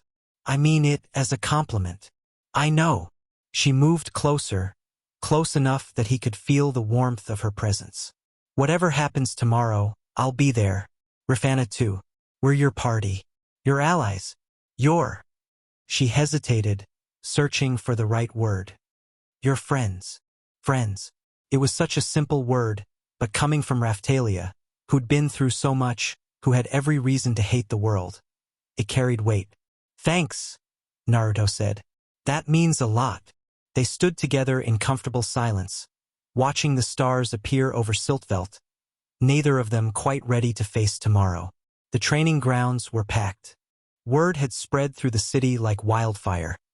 The shield hero, the legendary champion of demi-humans, was going to spar with Sedina. People filled the stands, crowded the viewing areas, climbed walls and trees for a better angle. The energy was electric, anticipation and skepticism mixing in equal measures. Naruto walked into the arena with his party behind him. Raphtalia and Rafana took positions at the edge of the fighting space, their presence a reminder that he wasn't alone. Sedina was already waiting. She'd shed her ceremonial armor for something more practical, leather and chain that allowed full range of motion. In her hands, she held a harpoon that crackled with barely contained power. Shield hero. She saluted him with the weapon. Ready to dance? Whenever you are. Then let's begin. She moved like water, fluid, unpredictable, closing the distance between them in an instant. Her harpoon thrust toward his center mass, a strike that would have killed a normal opponent. Naruto's shield intercepted it. The impact drove him backward 3 steps, but he held. Not bad. Sedina pulled back, circling. Most people can't block even one hit. I'm not most people. She attacked again, faster this time, her harpoon becoming a blur of motion. High strike, low sweep, feint left, commit right.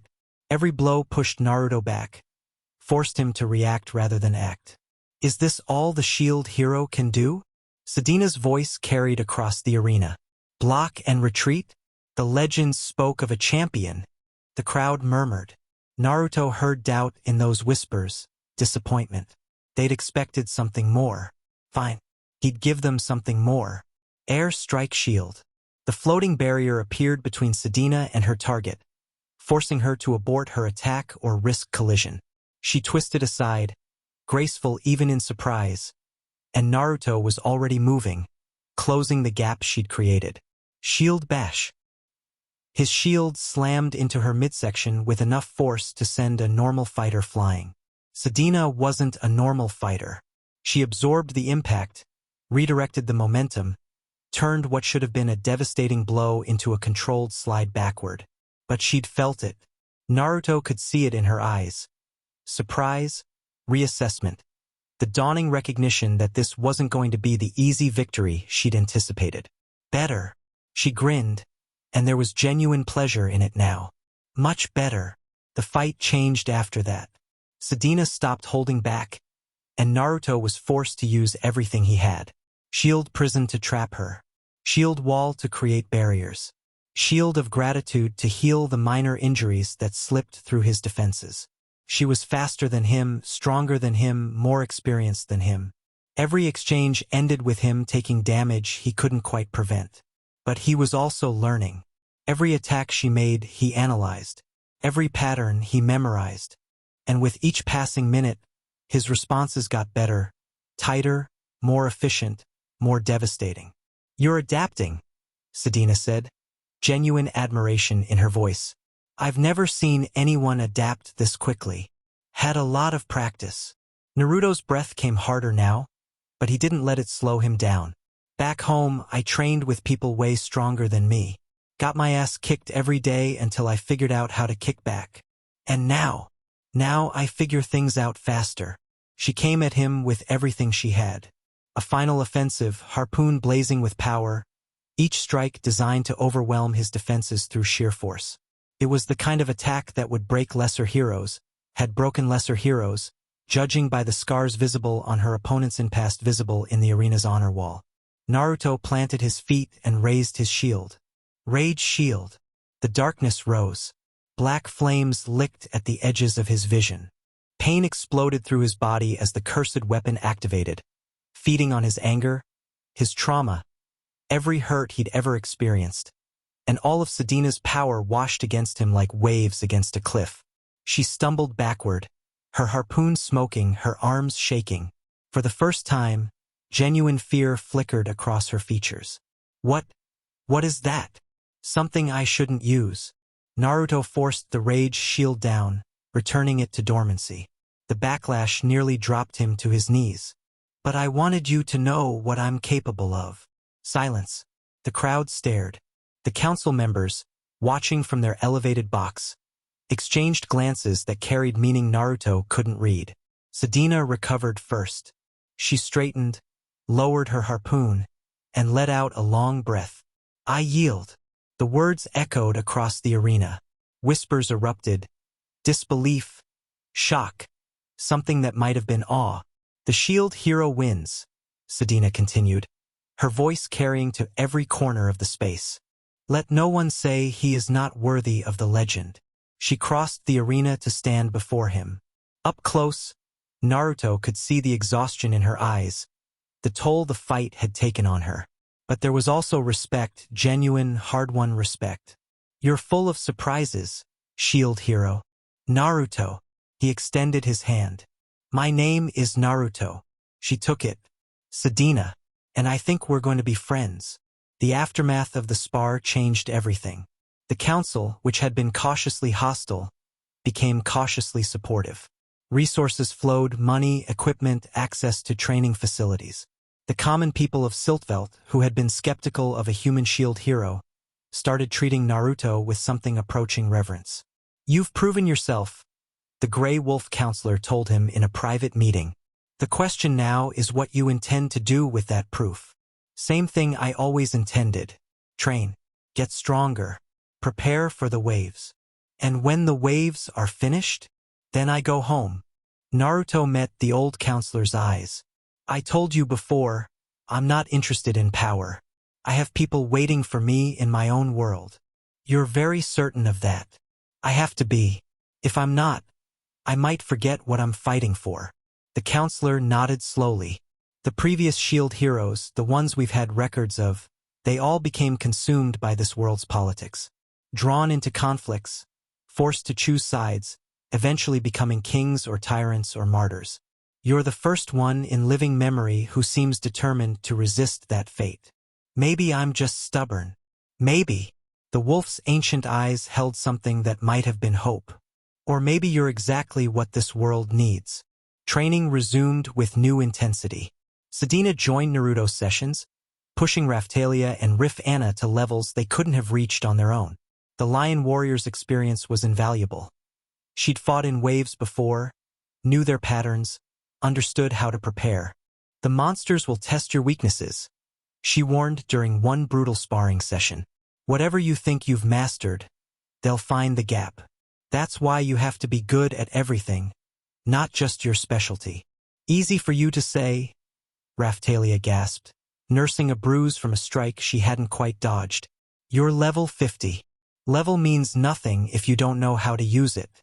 I've seen level 40 adventurers get killed by level 20 monsters because they got cocky. Sedina's expression hardened. Arrogance kills. Remember that. Rif Anna, who had been quiet through most of the training, suddenly spoke up. What about stealth? The monsters, can they sense us? Some can. Most rely on sight and sound. Sedina tilted her head. Why? Because if I can't fight them head-on like Raphtalia, maybe I can find other ways to be useful. Rafana's voice was careful, controlled. Sabotage, assassination, targeting their leaders while the others distract them. Naruto watched his youngest party member with new appreciation.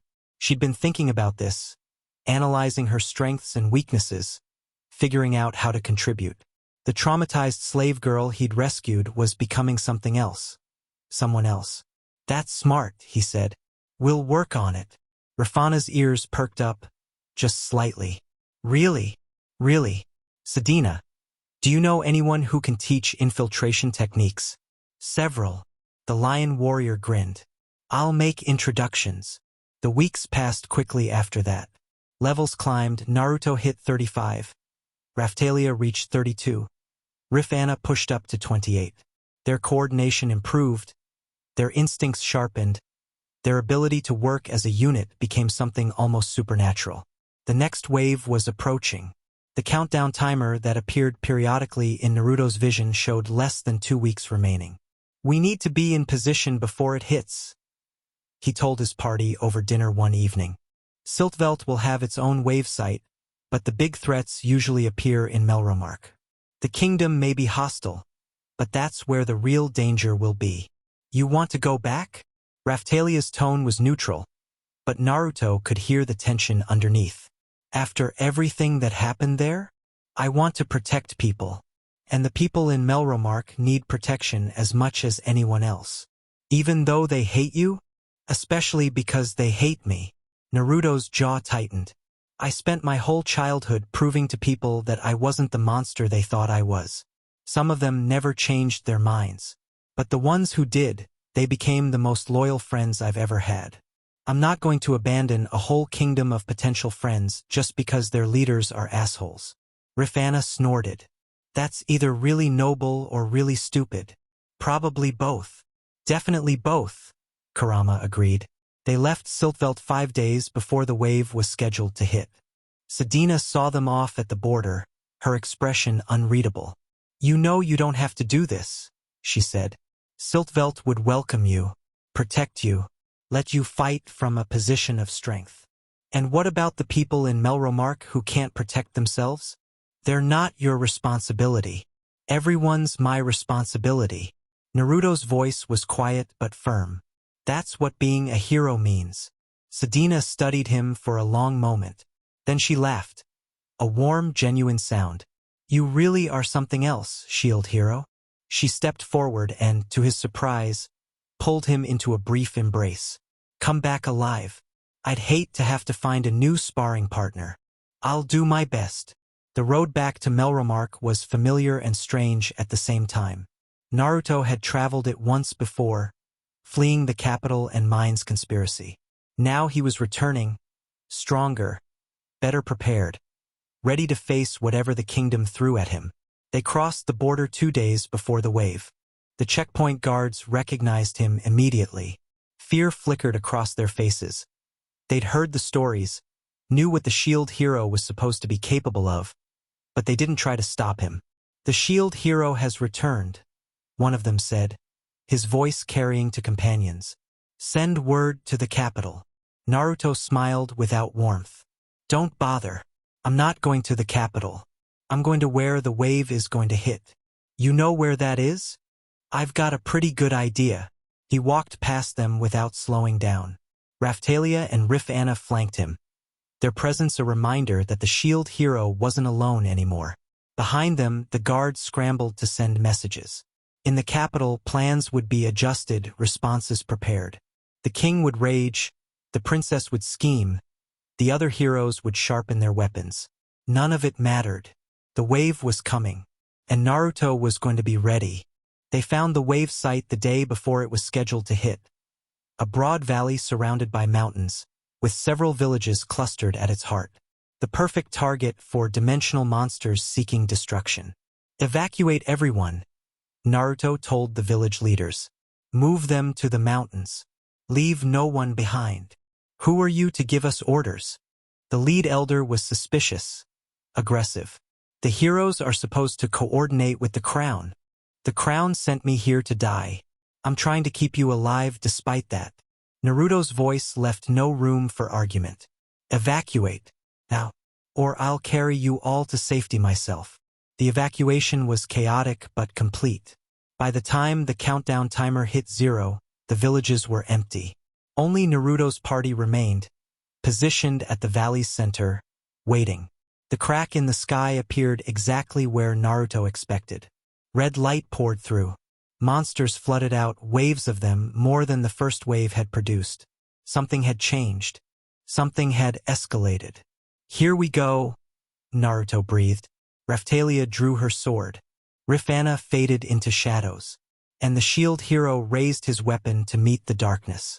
The battle for Melromark had begun, and in the distance, watching through scrying magic, 3 other heroes realized that the shield hero they dismissed as weak was about to upstage them all. Again.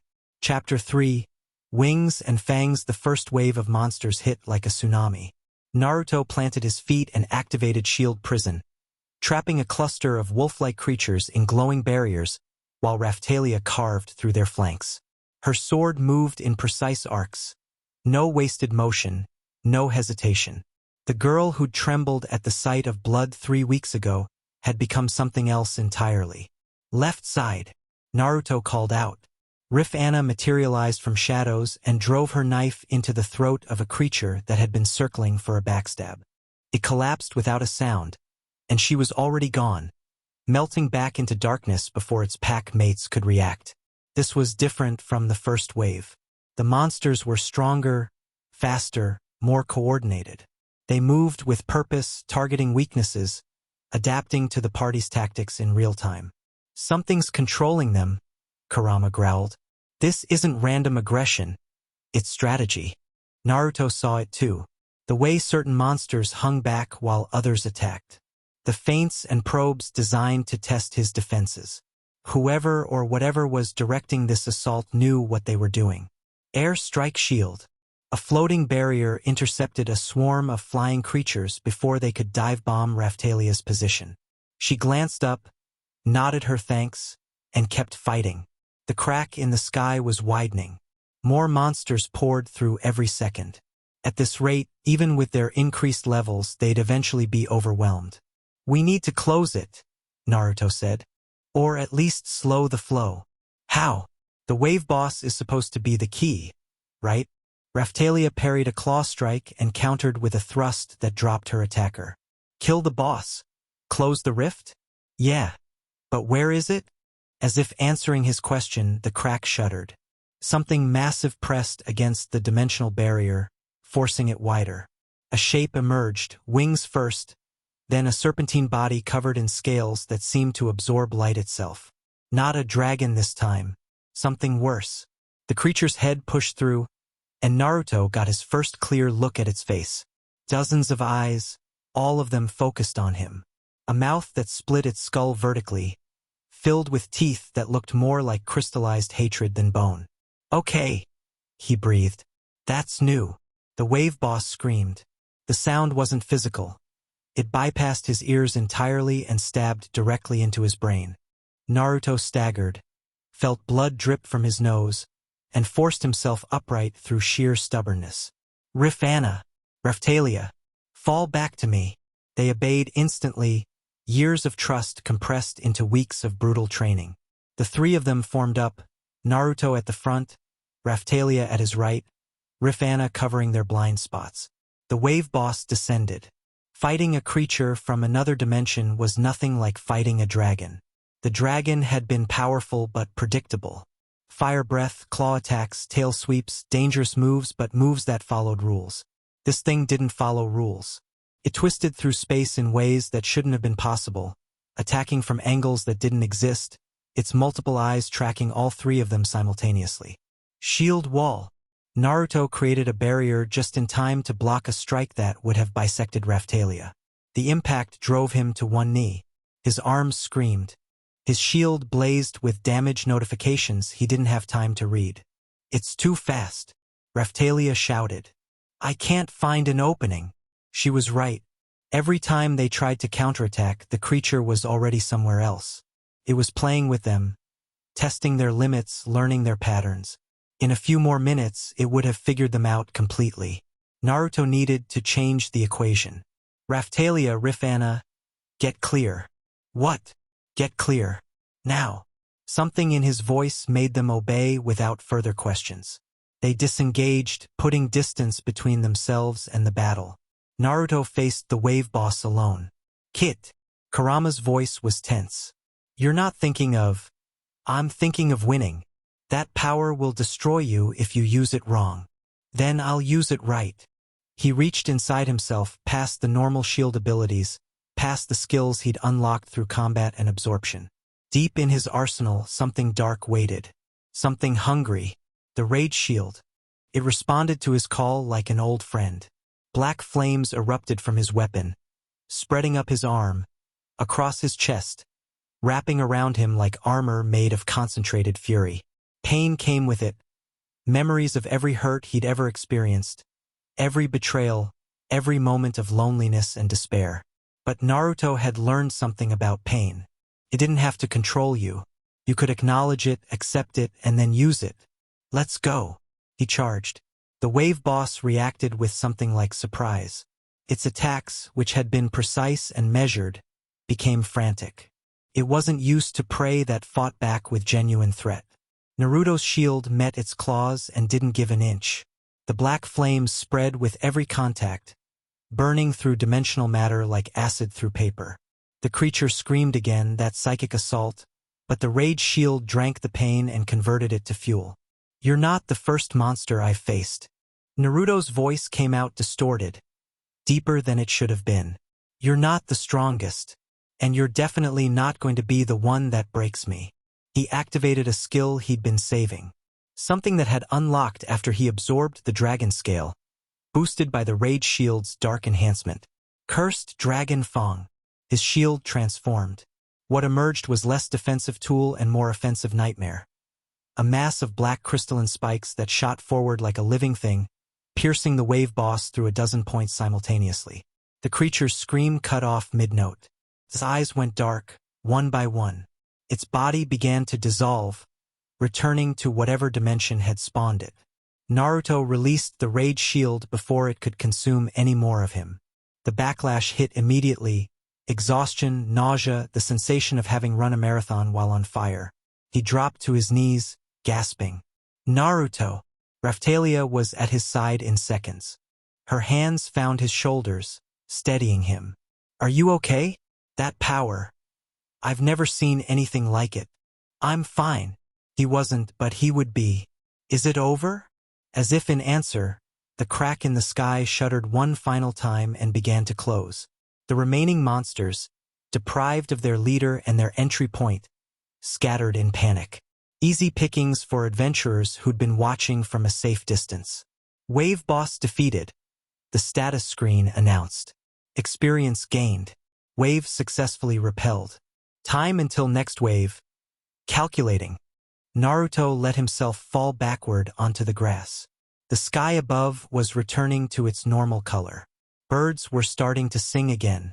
The world was healing. That's two, he said to no one in particular. Two what? 2 waves. 2 bosses. 2 times I've almost gotten myself killed. Raphtalia's expression was complicated. You scared me. Sorry. Don't be sorry. Be more careful. Her voice softened. I can't lose you, Naruto. Not after everything. He reached up and squeezed her hand. You won't. I promise. The aftermath of the second wave was different from the first. Last time, Naruto had fled before anyone could properly document what happened.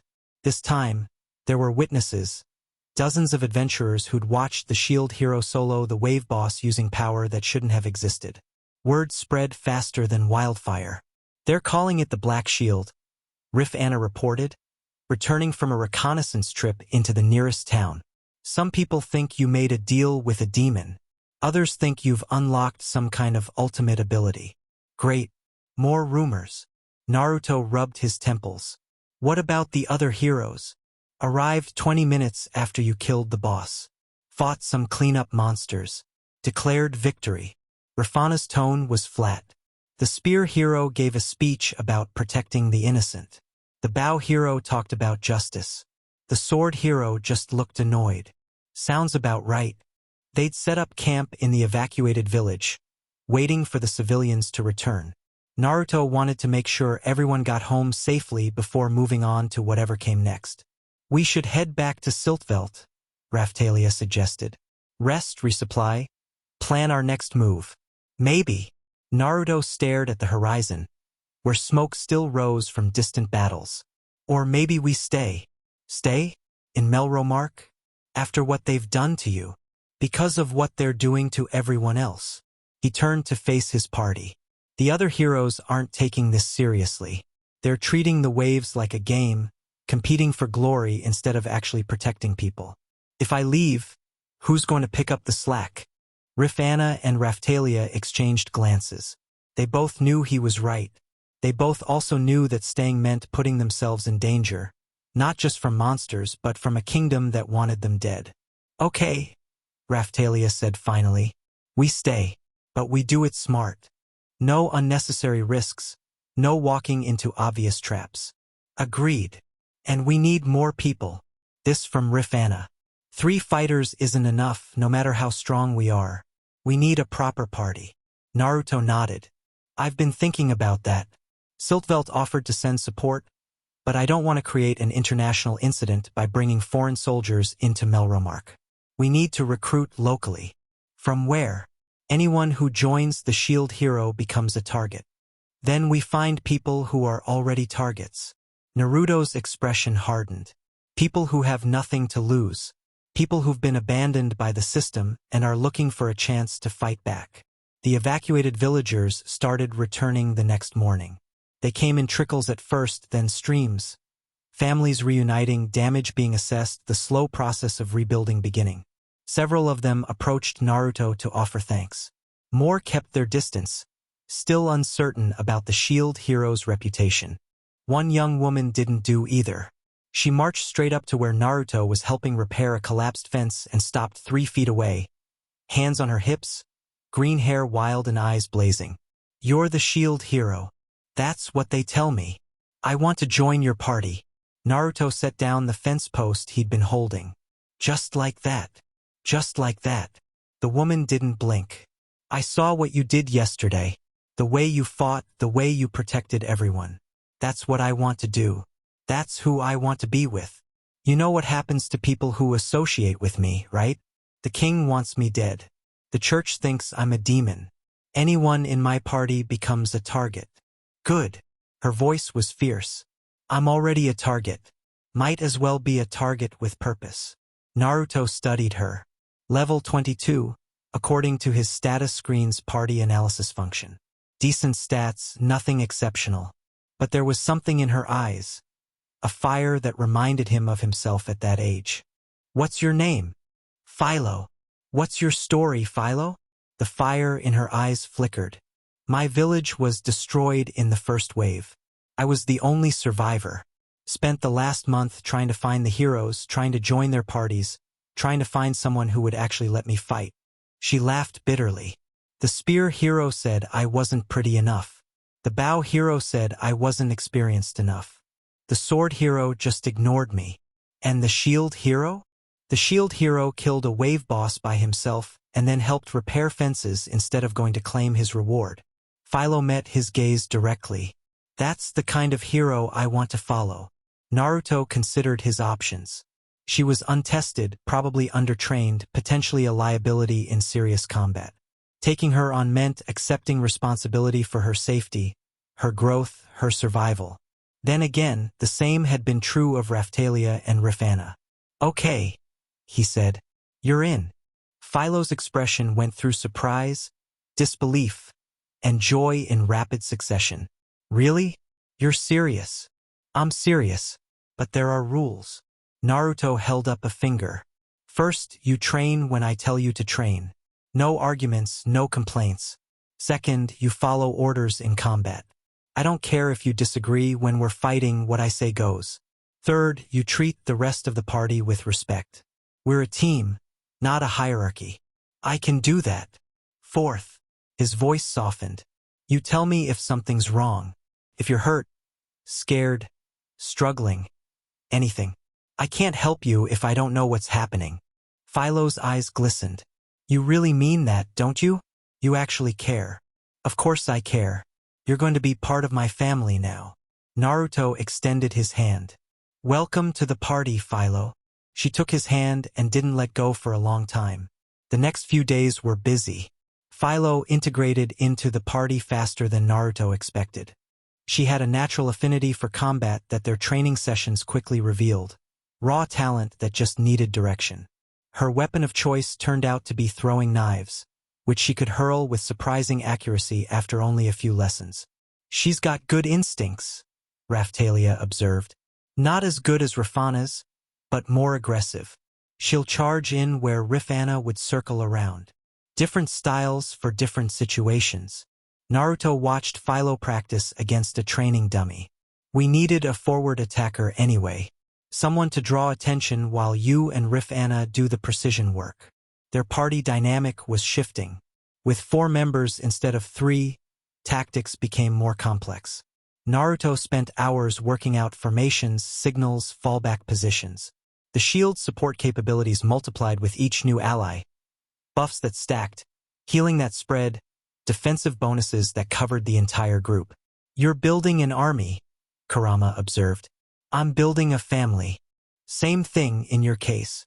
They left the village once it was stable and headed east, toward territory where monster activity had spiked since the wave. The other heroes were probably doing the same thing somewhere, hunting for experience, chasing power, but Naruto doubted they were thinking about the villages that needed protection along the way. The first town they reached was called Millbrook. Small, rural, exactly the kind of place that got overlooked during disasters. The mayor nearly wept when he saw the shield on Naruto's arm. "Shield hero. Thank the heavens. We've been overrun with monsters since the wave." The other heroes were supposed to help, but they never came. "What kind of monsters?" "Philolials gone feral. A whole flock of them, nesting in the eastern forest. They've killed 3 hunting parties and attacked anyone who gets too close." Philolials. Naruto's status screen provided information automatically. Large bird-like creatures, normally docile when raised properly, but dangerous when wild or corrupted. The wave must have driven them mad. "We'll handle it," he said. The mayor grabbed his hand with both of his own. "Bless you, shield hero. Bless you." The eastern forest was dense and dark, even in midday. Naruto led his party through undergrowth that seemed designed to trip and tangle, following signs of philolial activity. Massive footprints, scattered feathers, the occasional pile of bones from unfortunate prey. "They're close," Rifana whispered. Her ears were better than any of theirs. "I count. Maybe 15? 20? Hard to tell, they keep moving." "That's a lot of birds." "Feral philolials form packs," Raphtalia said. "They establish territory and defend it to the death. We'll have to take them all out at once, or the survivors will scatter and cause problems elsewhere."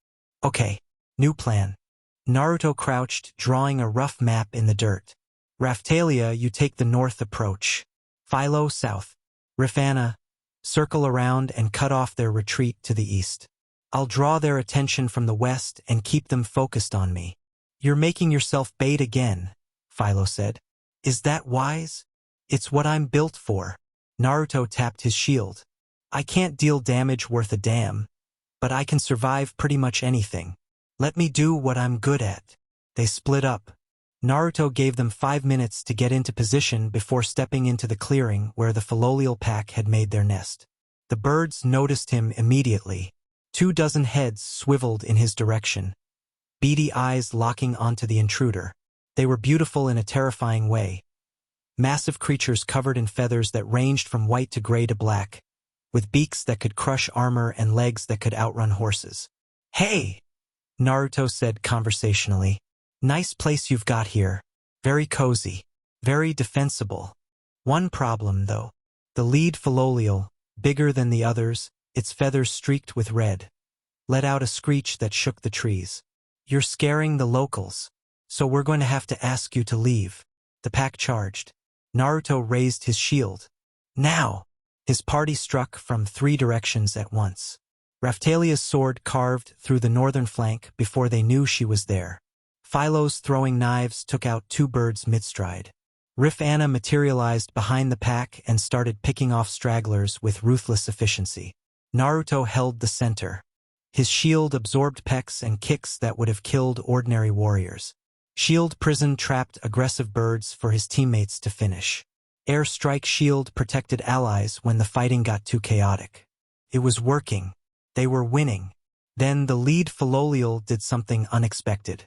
It stopped fighting. Stopped entirely, going still in the middle of the battlefield while its pack mates died around it. Its eyes, which had been wild with feral rage, cleared, focused, fixed on Naruto with an intensity that had nothing to do with combat. "Naruto!" Raphtalia shouted. "What's it doing?" "I don't know." The Philolial opened its beak. What came out wasn't a screech. It was a word. "Master!" Everything stopped. The remaining birds froze. Naruto's party froze. Even the wind seemed to hold its breath. "What did you just say?" "Master!" The Philolial took a step toward him. Another. Its posture changed. Aggressive tension melting into something almost submissive. "Finally found. Searched so long." "Master!" "I'm not your—" The bird moved faster than should have been possible. One moment it was 10 feet away. The next it was pressing its head against Naruto's chest, making cooing sounds that would have been adorable if they hadn't been coming from a creature capable of disemboweling him. "What is happening?" Raphtalia's voice was very carefully controlled. "I have no idea. Status screen says it's imprinting on you," Anna reported, her tone suggesting she found this hilarious. Apparently Philolial queens can sense the legendary heroes. "It's recognized you as its destined master." "I don't want a giant bird as my destined anything." "Too late." The Philolial queen apparently nuzzled against him harder. "Master warm. Master strong. Master mine." "Can it talk now?" Philo asked, sword still raised uncertainly. "It couldn't talk before. Philolial queens develop sapience when they bond." Anna read from her status screen.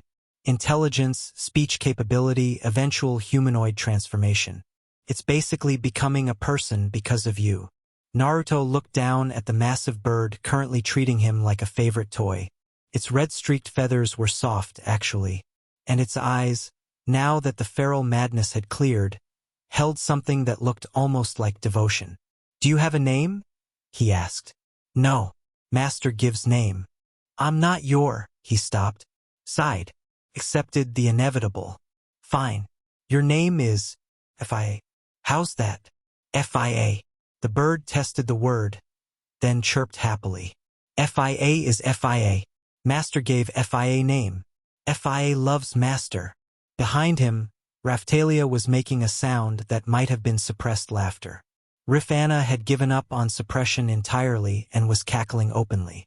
Philo just looked confused. "This is my life now," Naruto muttered. "This is what I've become. Collector of strays and monster whisperer." "You did say you wanted more party members," Kurama pointed out. "I meant people, not giant birds with separation anxiety." FIA chirped again. "FIA is people. FIA will become people. Master will see." And somehow, despite everything, Naruto found himself smiling. Returning to Millbrook with a Philolial queen in tow was an experience. The villagers' reactions ranged from terror to amazement to something approaching religious fervor when they saw the formerly feral creature following Naruto like an oversized puppy. The mayor had to sit down and have someone bring him water. You tamed it?" "More like it tamed itself." Naruto scratched behind FIA's head feathers, which she seemed to enjoy. "The rest of the pack dispersed after their leader bonded with me. They shouldn't cause any more trouble. This is unprecedented. The legends speak of the heroes commanding monsters, but I never thought I'd see. The legends say a lot of things." Naruto's voice was mild. "Some of them are even true." They stayed in Millbrook for 2 days, resting and resupplying. FIA's presence drew crowds wherever they went. People wanting to see the Shield Hero's monster companion. Children begging for rides. Merchants offering ridiculous sums for just a few feathers. Naruto turned them all down.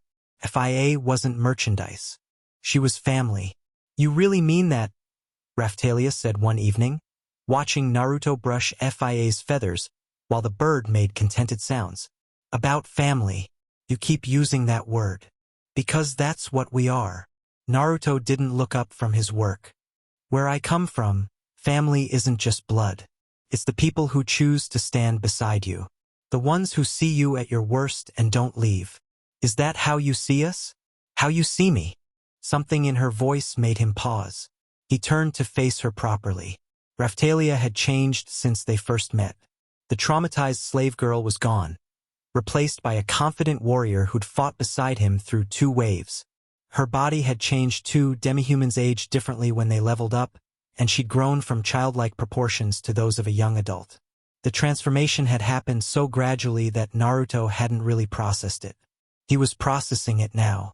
"I see you," he said slowly, "as someone I trust completely, someone I'd die for, someone who makes me believe this whole stupid situation might actually work out okay."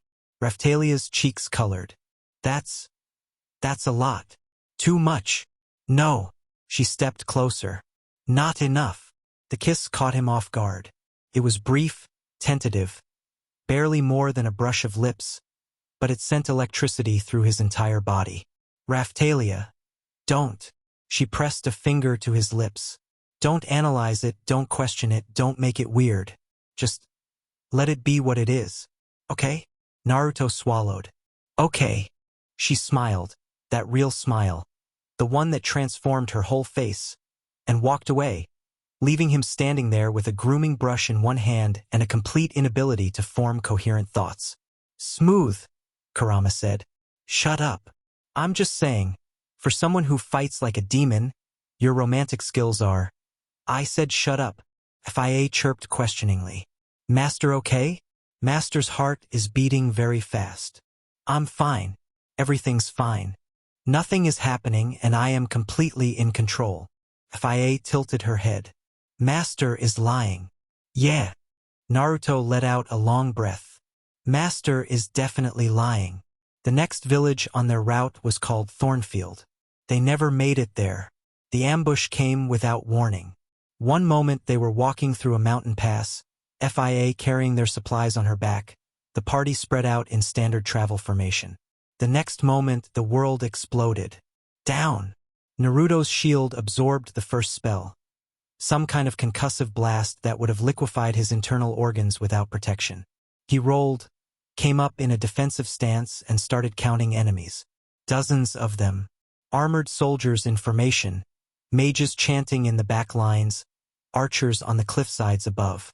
This wasn't random bandits, this was a military operation. "Naruto!" Raphtalia's sword was already drawn, her back to his. "What's happening?" "Ambush!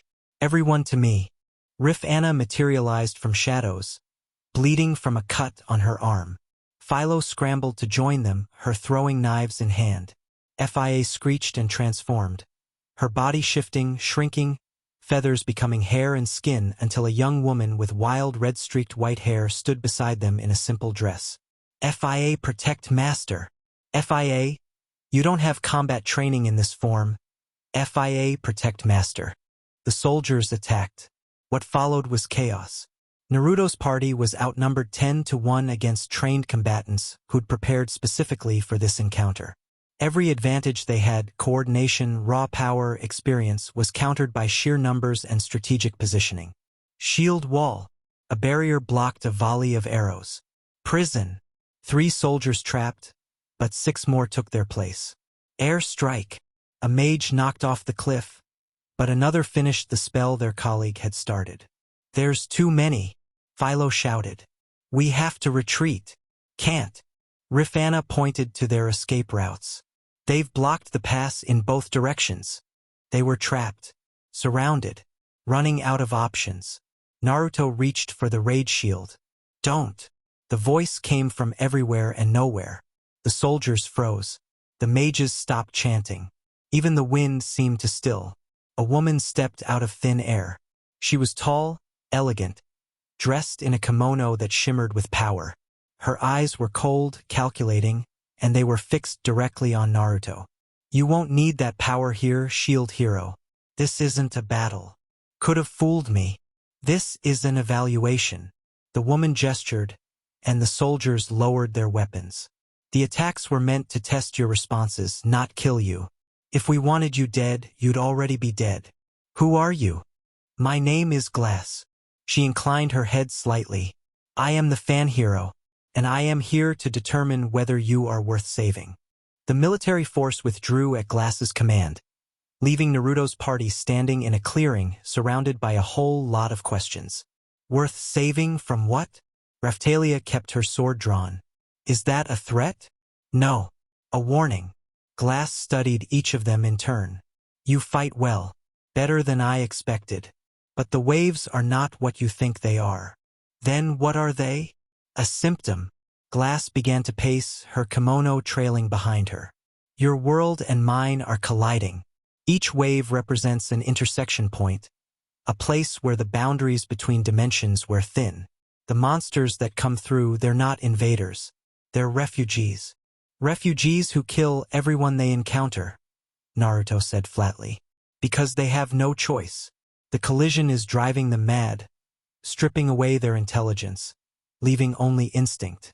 The same thing would happen to your people if the situation were reversed. So what? We're supposed to feel sorry for them? Just let them slaughter innocents because it's not their fault. No. Glass's voice hardened. You're supposed to understand the real enemy. The waves aren't natural, they're being created. Something is forcing our worlds together, feeding on the destruction, growing stronger with every collision. Naruto went cold. Who? I don't know. None of my world's heroes have been able to identify the source. Glass stopped pacing, facing him directly. But I do know that fighting each other is pointless. Your world's heroes and mine, we should be working together, searching for the real threat. Instead, we've been manipulated into conflict. Manipulated how? The previous waves. Your heroes killing my refugees, my heroes killing yours. Each side believing the other is the enemy. Glass's expression shifted to something almost like regret. I came to this wave prepared to destroy you, to end the shield hero before he could become a threat. What changed your mind? Watching you fight. Her eyes met his. You don't fight like someone who enjoys killing. You protect. You defend. You throw yourself into danger so others don't have to. She paused. You remind me of someone I lost. The silence stretched. Finally, Naruto lowered his shield.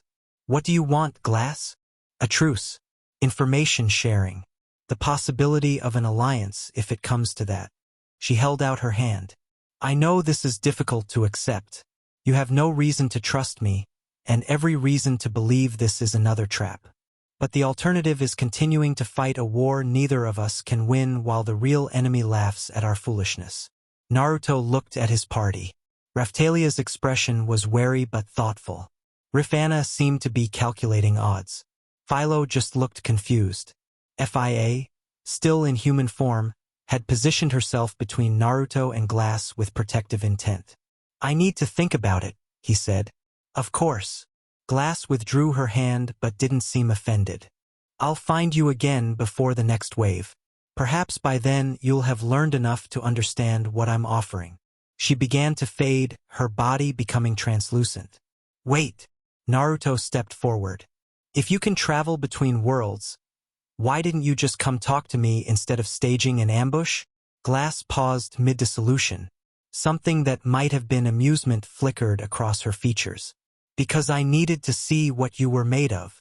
She smiled, and it transformed her entire face. And I'm pleased to say, Shield Hero, that you exceeded my expectations. She vanished. The clearing was empty except for Naruto's party. Well, Kurama said, that was interesting. Interesting wasn't the word Naruto would have chosen. They made it to Thornfield by nightfall. The village was intact, peaceful, completely unaware of the dimensional politics that had nearly played out in their backyard. Naruto secured rooms at the local inn and called a party meeting. What do you think? He asked. About Glass. About what she said. It makes a terrible kind of sense. Raphtalia had been mulling it over since the encounter. The waves always felt wrong. Too regular, too targeted. If someone's creating them intentionally, that explains why the patterns are so predictable.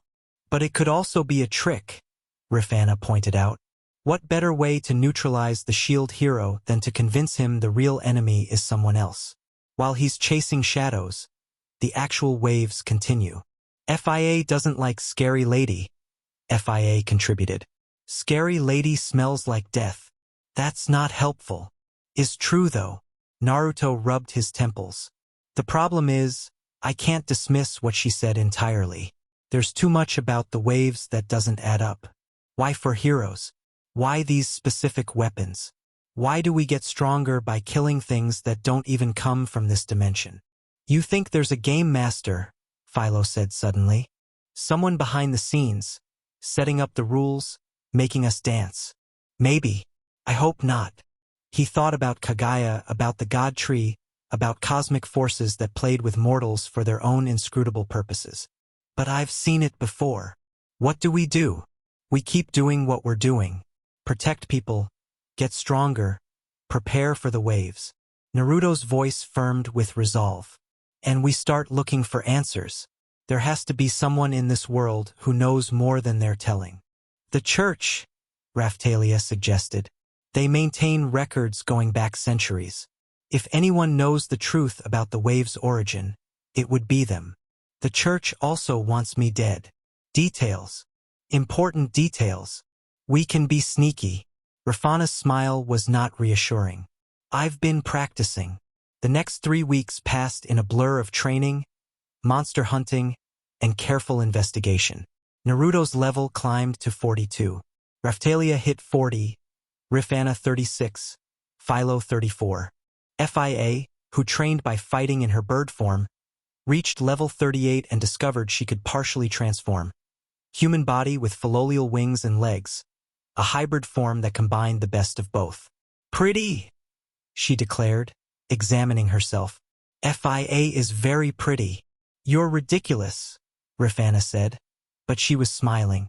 The investigation into the wave's origin turned up frustrating dead ends. Church records were either locked behind fortress-like security or sanitized of anything useful. Historical texts contradicted each other wildly. Scholars who might have known something had a tendency to vanish or suffer convenient accidents. Someone doesn't want the truth getting out, Raphtalia observed. Gee, you think. They were approaching a town called Riverside when Naruto heard the screaming. The scene was horrifyingly familiar.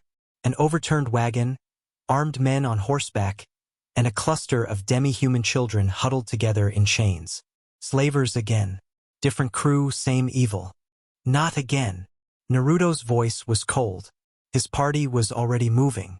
They'd done this before, practiced it until it was second nature. Raphtalia flanked left. Rifana vanished into shadows. Philo took position for range support. Fia transformed and screamed a challenge. The slavers were better prepared than the last group. They had a mage. They had archers. They had a leader who didn't panic when golden fury descended from the sky. None of it mattered. Naruto carved through their formation like a scalpel. His shield absorbed damage while his teammates dealt it. The mage got off one spell before Rafana's knife found his throat. The archers managed 2 volleys before Philo's throws took them from the saddles. In less than a minute, it was over. The children stared at them with huge, terrified eyes. Some were crying. Some were too shocked to cry. One, a small girl with dog ears and matted brown hair, was shaking so badly she could barely stand. Naruto knelt in front of her, keeping his voice soft. It's okay. You're safe now. No one's going to hurt you anymore. Promise. Promise.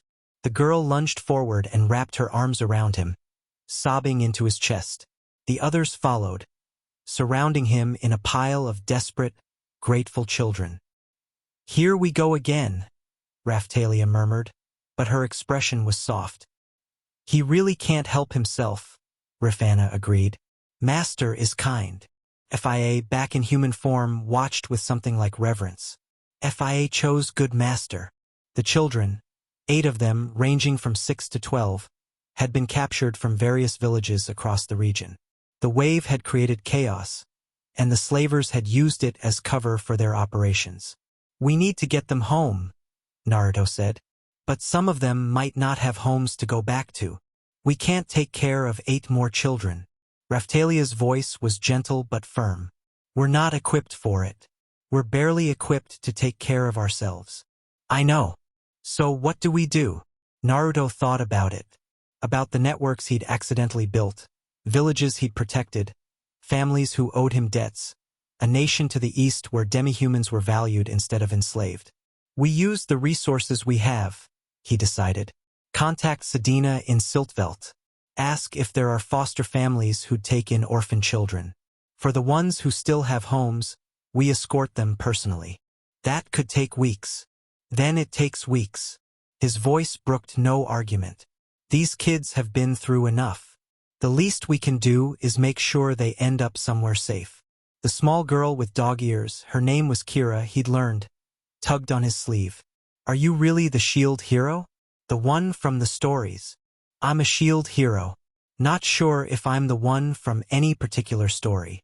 The bad men said the shield hero is evil, that he hurts demi-humans. Her eyes were huge, searching. But you saved us. You're not evil. The bad men were wrong about a lot of things. Naruto smiled. People are scared of what they don't understand. Sometimes that fear makes them say things that aren't true. Like when the village kids called me a monster because of my ears? Exactly like that. Kira processed this. Then, I don't think you're a monster, Mr. Shield Hero. I think you're the kindest person I've ever met. Something in Naruto's chest tightened. Thanks, Kira. That means a lot. Getting the children place took 2.5 weeks. Siltvelt accepted 3 of them through Sedina's contacts. 2 more found living family members in Melromark's eastern territories. 2 went to the village of Green Hollow, which had become an unofficial refuge for demi-humans under the Shield Hero's informal protection.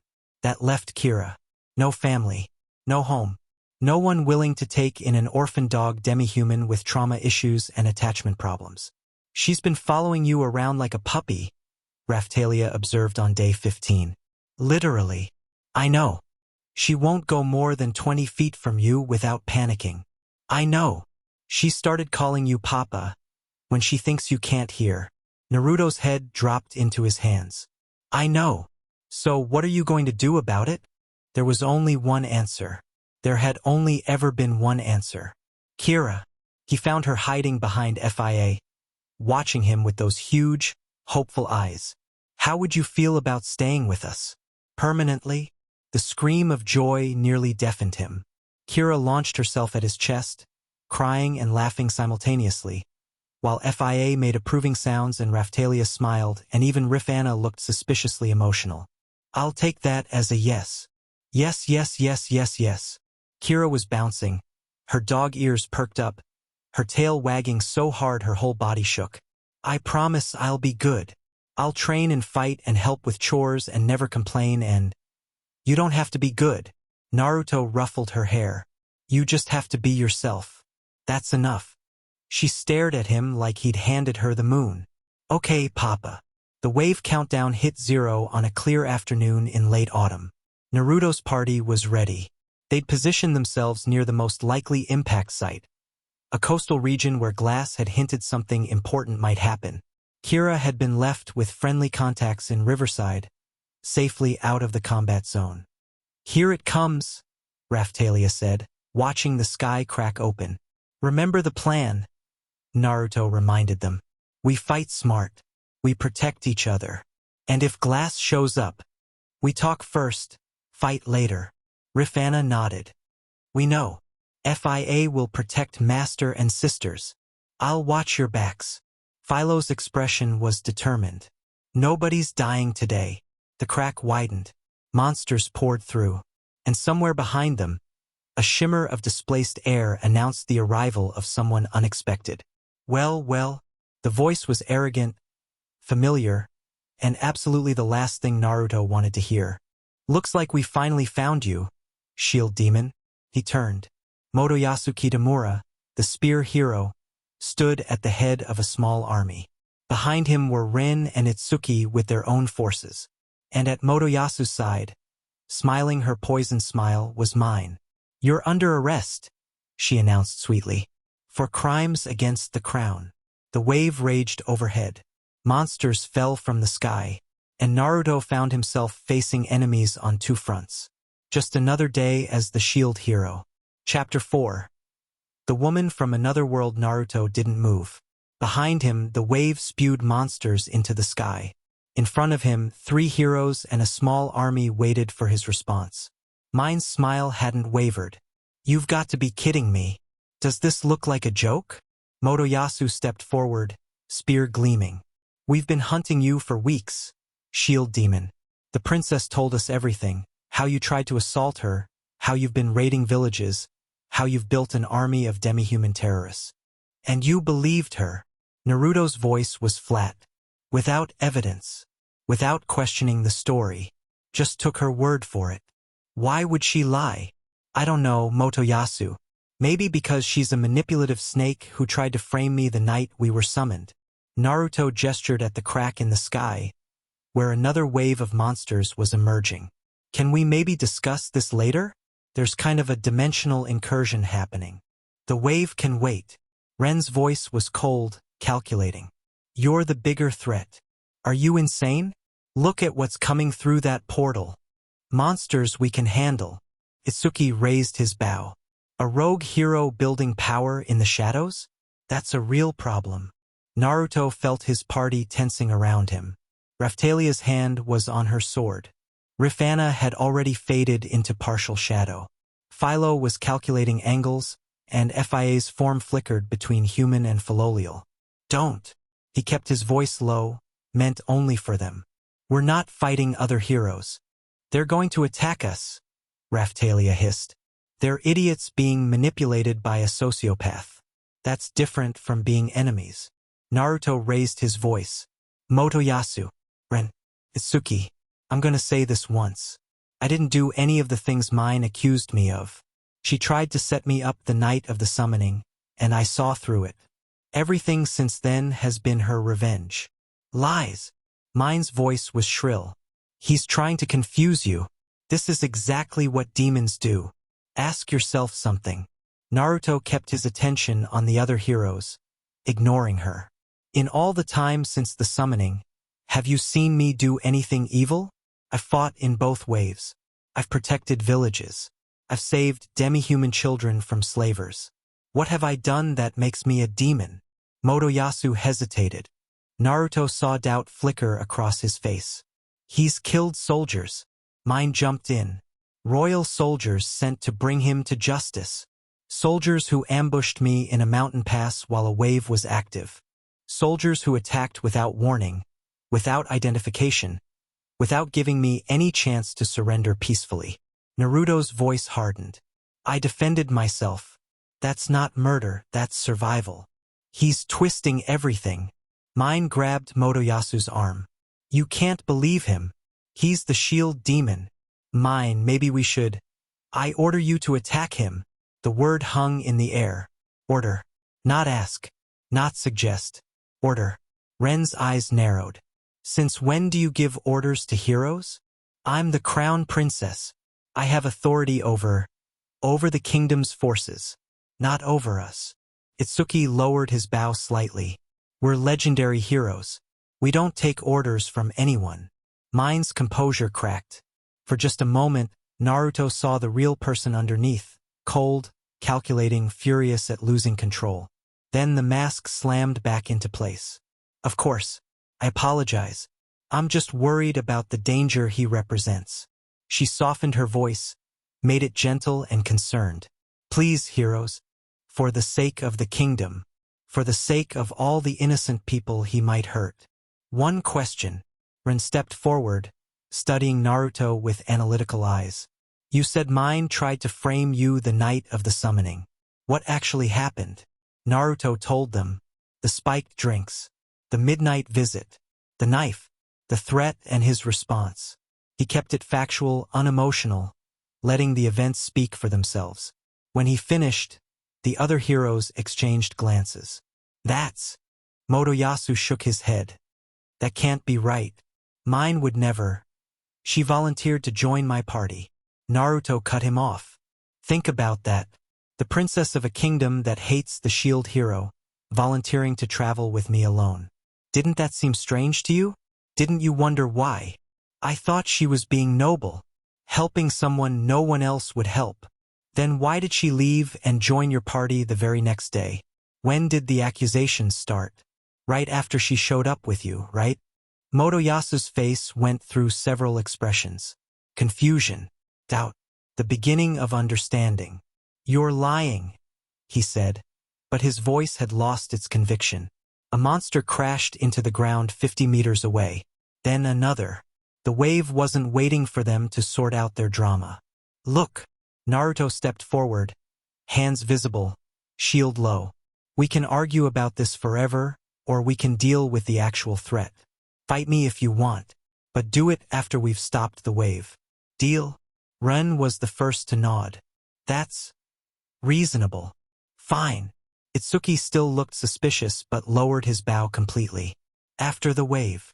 Motoyasu glanced at mine. She was shaking her head frantically, making sharp gestures. He looked back at Naruto, at the monsters falling from the sky, at the villages in the distance that would be destroyed if no one acted. "After the wave," he agreed. "No!" Mine's shriek cut through everything. "You can't let him go. He'll escape.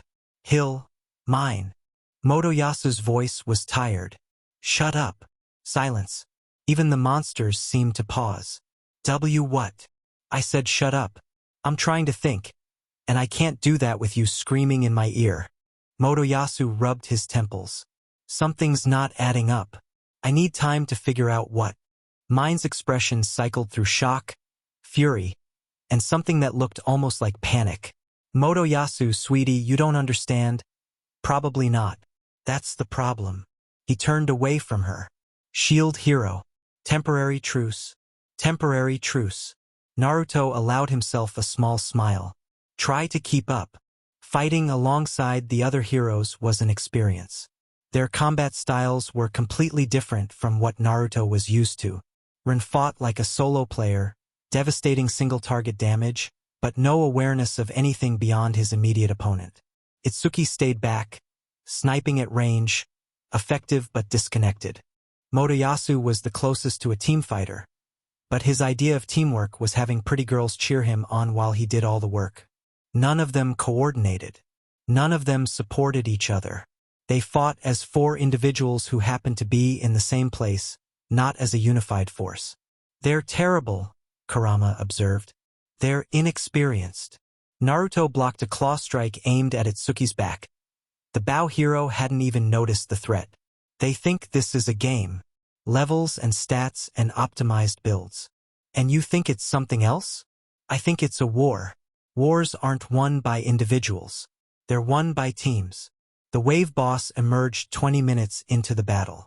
This one was different from the previous two. A massive serpentine creature that moved through the air like it was swimming, its body covered in scales that reflected light in impossible ways. "Is that a dragon?" Motoyasu stared. "That's definitely a dragon." "It's not a dragon." Naruto's status screen was feeding him information. "It's a dimensional serpent. The scales aren't armor, they're portals. Every hit we land might open a gate to somewhere else." "That sounds bad." "It is bad. We need to." The serpent dove at Itsuki. The bow hero raised his weapon, fired 3 shots in rapid succession, and watched them vanish into the scales without effect. "What?" "The portals." Naruto was already moving. "Shield wall." A barrier appeared between Itsuki and the serpent's fangs. The impact drove Naruto backward, his feet carving furrows in the ground, but he held. "Fall back," he ordered. "Don't attack the body. Aim for the head, the eyes, the mouth. Anywhere the scales don't cover." "Who put you in charge?" Ren demanded, even as he repositioned according to Naruto's instructions. "No one, but I'm the one with the plan." "Got a better one." Silence. Ren didn't. "Then follow my lead." Motoyasu, draw its attention, you're the flashiest. Itsuki, wait for openings in the scales and aim for weak points. Run. Get close and hit it hard when it's distracted. What about you? I'll keep it from killing all of you. The serpent came around for another pass. Motoyasu charged to meet it, spear blazing with skills, and for a moment its attention fixed on him entirely. Now! Itsuki's arrow found the serpent's eye. It screamed, a sound that warped reality around it. And Ren was there, sword driving into the wound before the creature could recover. Again. Don't let up. They found a rhythm. Motoyasu provoked, Itsuki sniped, Rin dealt damage, and Naruto covered everyone's mistakes. The serpent thrashed and raged, but each attack was met with coordination it hadn't expected. Meanwhile, Naruto's party was cleaning up the lesser monsters with brutal efficiency. Raphtalia carved through clusters of enemies. Rifana appeared from shadows to eliminate priority targets. Philo's throwing knives found vital points with mechanical precision. Fia, in hybrid form, used her wings and claws to devastating effect. They were a machine, a perfectly synchronized engine of destruction. The other heroes' parties were less effective. Motoyasu's team is just standing there, Kurama noted. The women aren't even fighting. They're watching. He picked them for looks, not combat ability. Naruto grunted as he absorbed another hit from the serpent. Typical. The Bao Heroes group is actually trying, at least. Yeah, Itsuki's not all bad. Just misguided. The serpent was weakening. Ichor dripped from a dozen wounds, its movements slowing, its attacks becoming desperate. One final coordinated strike. Motoyasu's spear through its remaining eye, Ren's sword severing a critical tendon, Itsuki's arrow into its open mouth, and it crashed to earth, dead. Wave boss defeated, the status screen announced. The crack in the sky began to close. Naruto let out a long breath. His body ached, his shield was covered in dimensional slime, and he was pretty sure he'd cracked at least 2 ribs absorbing that last attack. Not bad, Ren said, approaching. Your tactics were effective. Thanks. Where did you learn to fight like that? Experience. Naruto didn't elaborate. We should check the villages. Make sure no monsters got through while we were dealing with the boss. The Shield Heroes party already cleared them, Itsuki reported. He sounded surprised. There's no remaining monster activity within 10 kilometers. Motoyasu stared at Naruto's party. For women covered in monster blood, breathing hard but victorious, clearly responsible for more kills than his entire force. How? He asked. They're lower level than my team. How are they so much better? Because they trained to fight together. Because they trust each other.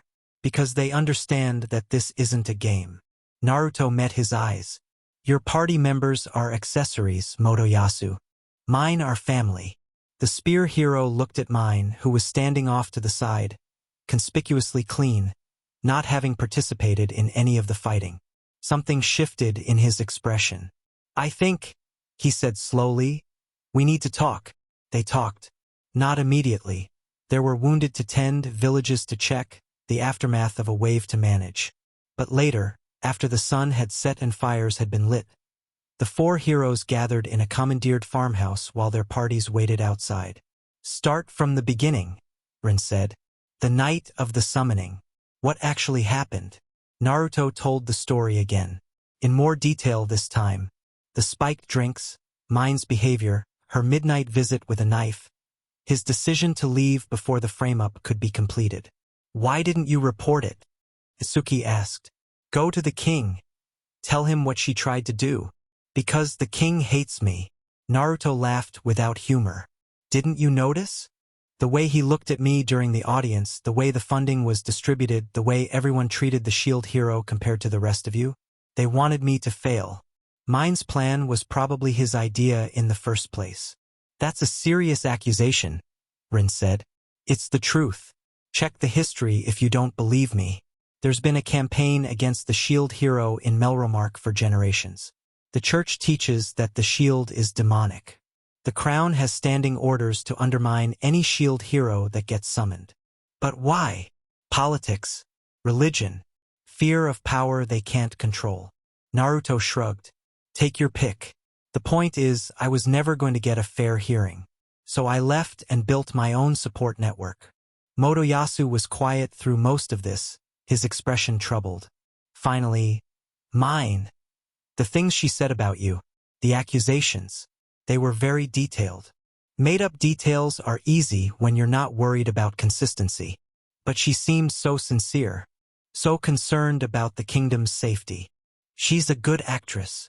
Naruto's voice softened slightly. Look, I'm not trying to destroy your relationship or whatever you have with her. I'm just telling you what happened to me. What you do with that information is your choice. I need to think about this. Motoyasu stood, pacing. Everything I believed. If it's wrong, it's disorienting. I get it. Naruto leaned back. But ask yourself something. In all the time you've spent with mine, has she ever done anything that didn't benefit her directly? Has she ever sacrificed anything? Risked anything? Put herself in danger for someone else? Silence stretched. No, Motoyasu admitted finally. She always stays back during fights. She always has an excuse. And whenever I suggest she try something different, he trailed off. She redirects, changes the subject, makes you feel guilty for asking. Naruto had seen this pattern before. Classic manipulation. Make the target feel like they're the unreasonable one.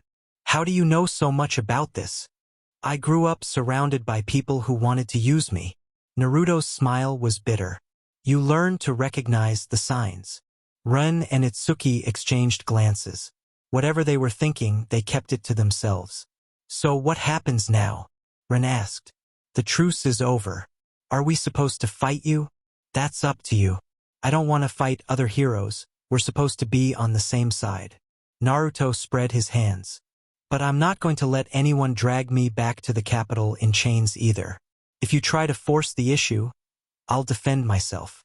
That seems fair. Itsuki nodded slowly. We should verify your claims independently before making any decisions. All I'm asking for. The meeting broke up shortly after. Motoyasu lingered, clearly wanting to say something more, but eventually he just shook his head and left. Naruto stayed by the fire, staring into the flames. You handled that well, Kurama said. Did I? They might still decide I'm the enemy. Possibly. But you planted seeds of doubt. That's something. I hope it's enough. The aftermath of the wave brought unexpected consequences. Word spread about the battle, about how the shield hero had coordinated all 4 legendary heroes, about how his party had cleared multiple villages while the others focused on the boss, about how his tactics had been the difference between victory and disaster. People started asking questions. The shield hero is supposed to be evil, a merchant said to his wife in a tavern Naruto happened to be passing through. But everything I hear says he's the most effective hero we've got. The church says he's a demon.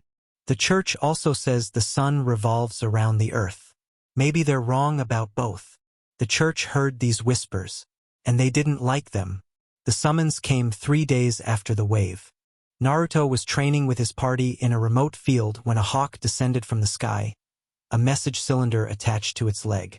The seal was official royal crest, church insignia, the whole formal package. What's it say? Raphtalia asked. Naruto read it twice. I'm being ordered to appear before the Church of 3 Heroes. For questioning about my use of demonic powers during the wave. Demonic powers? The rage shield, probably. He crumpled the message. Someone saw me use it and reported it. Are you going? If I don't, they'll use it as proof I'm guilty. Naruto's jaw tightened. But if I do, it's a trap. Rafana's voice was flat. Obviously, they're going to arrest you the moment you walk in. Probably. So we don't go. Philo crossed her arms. Simple. Not simple. If I ignore official summons, they can declare me an outlaw. Send the army after me. Make it illegal for anyone to help me. Naruto started pacing. I need to be smarter about this. What are you thinking? I'm thinking I need witnesses. People who'll see whatever happens and report the truth. He turned to Raphtalia. Can you contact Sedina? Ask if Siltvelt would send an observer. That could be seen as an act of war. A foreign power interfering in Melromark's internal affairs. Or it could be seen as a diplomatic visit. A representative of Siltvelt, present at the invitation of the shield hero, observing how Melromark treats its legendary heroes. Raphtalia considered. That might actually work. Siltvelt's been looking for an excuse to put pressure on Melromark anyway. Do it. and contact anyone else who might be sympathetic. Merchants, villagers, anyone who's seen what we actually do versus what the church claims. You want to turn this into a public spectacle. I want to make it impossible for them to quietly disappear me. Naruto's smile was thin. If the whole world is watching, they have to at least pretend to be fair. The Church of Three Heroes was an impressive building. Massive stone walls, towering spires, stained glass windows depicting the sword, bow, and spear heroes performing various acts of heroism. Conspicuously absent, any representation of the shield. Naruto walked through the main entrance with his party at his back. They dressed for the occasion. Clean clothes, polished weapons, the appearance of respect even if the reality was different. Behind them came a small crowd of observers. Merchants who dealt with Naruto fairly, villagers he'd protected, and at the center of it all, Sedina in formal diplomatic attire. The church officials hadn't expected an audience. Shield Hero, the high priest, a fat man in elaborate robes, his face fixed in a perpetual sneer, stood at the altar end of the main hall. You were summoned alone. I brought witnesses. Naruto's voice carried. Unless the church has something to hide? Murmurs from the crowd. The high priest's sneer deepened. Very well. The charges will be read in full. The charges were extensive. Use of demonic powers. Assault on royal servants. Corruption of innocent demihumans. Conspiracy against the crown. Each accusation was presented with formal gravity, as if the mere reading of them was proof of guilt. Naruto let them finish. Then, is that all? You find this amusing, demon? I find it tedious. Naruto stepped forward. You've listed a dozen crimes. Do you have evidence for any of them? Your actions speak for themselves. My actions include saving multiple villages, defeating 2 wave bosses, and coordinating all 4 heroes during the last dimensional incursion. Naruto spread his arms. Which of those sounds demonic to you? You used forbidden power. The Rage Shield is a cursed weapon. Connected to what? Naruto's voice sharpened. Go ahead. Tell everyone exactly what the Rage Shield is connected to. Tell them the truth about the legendary weapons. The high priest hesitated. You can't, can you? Because the truth would undermine everything you've been teaching. Naruto turned to address the crowd. The legendary weapons, all of them, have cursed forms. The sword of wrath, the bow of envy, the spear of lust, the shield of rage. They're part of the weapon's power. Tools to be used when necessary. Blasphemy. History. Naruto pulled a book from his pack, one of the texts Rifana had acquired during her investigation. This is a church document from 300 years ago, before the current orthodoxy was established. It describes all 4 legendary weapons and their full capabilities, including the cursed forms. He tossed the book to Sedina, who examined it with theatrical interest. This appears authentic, the Siltvelt representative announced. The seals, the writing style, the paper, all consistent with the claimed period. The high priest's face had gone an interesting shade of purple. Where did you get that? Your own archives. Naruto smiled. Someone really should improve security. Chaos erupted. The crowd was talking, shouting, demanding explanations. The church officials were scrambling, trying to regain control. Sedina was taking detailed notes with obvious enjoyment. Silence. The high priest's voice boomed through the hall, enhanced by some kind of magic. Everyone went quiet. This changes nothing. The shield hero has admitted to using forbidden powers. Regardless of their historical context, such abilities are dangerous and must be controlled. He raised his hand. Guards! Seize him! Armored men emerged from side doors. Not regular church guards. These were elites, heavily armed, moving with professional coordination. Naruto! Raphtalia's sword was already drawn. Wait! Naruto held up his hand. Not yet. The guards surrounded them. 20 against 5, plus Sedina. Bad odds, even with their levels. Shield hero. The high priest descended from the altar. His sneer transformed into triumphant satisfaction. You should have run when you had the chance. Now you'll face the justice you deserve. Funny thing about justice. Naruto's voice was calm. It goes both ways. The main doors of the church exploded inward. Glass walked through the wreckage, her fan weapon crackling with dimensional energy. Behind her came warriors Naruto didn't recognize, heroes from another world, their weapons marking them as legendary in their own right. High Priest of the Three Heroes Church. Glass's voice echoed through the hall. You have been found guilty of crimes against the multiverse. The sentence is death. Everything happened at once. The church guards turned to face the new threat. Glass's warriors engaged with brutal efficiency. The crowd screamed and scattered. And in the chaos, Naruto found himself face to face with the one person he hadn't expected to see. Glass, what are you doing? What I should have done months ago. Her eyes were cold, fixed on the High Priest. He's one of them, the ones orchestrating the waves. What? The church isn't just biased against the shield. They're actively working to destabilize both our worlds. Every wave they've caused, every hero they've undermined, it's all been deliberate. The High Priest laughed. It was not a pleasant sound. So you finally figured it out, fan hero. He spread his arms and something changed about him.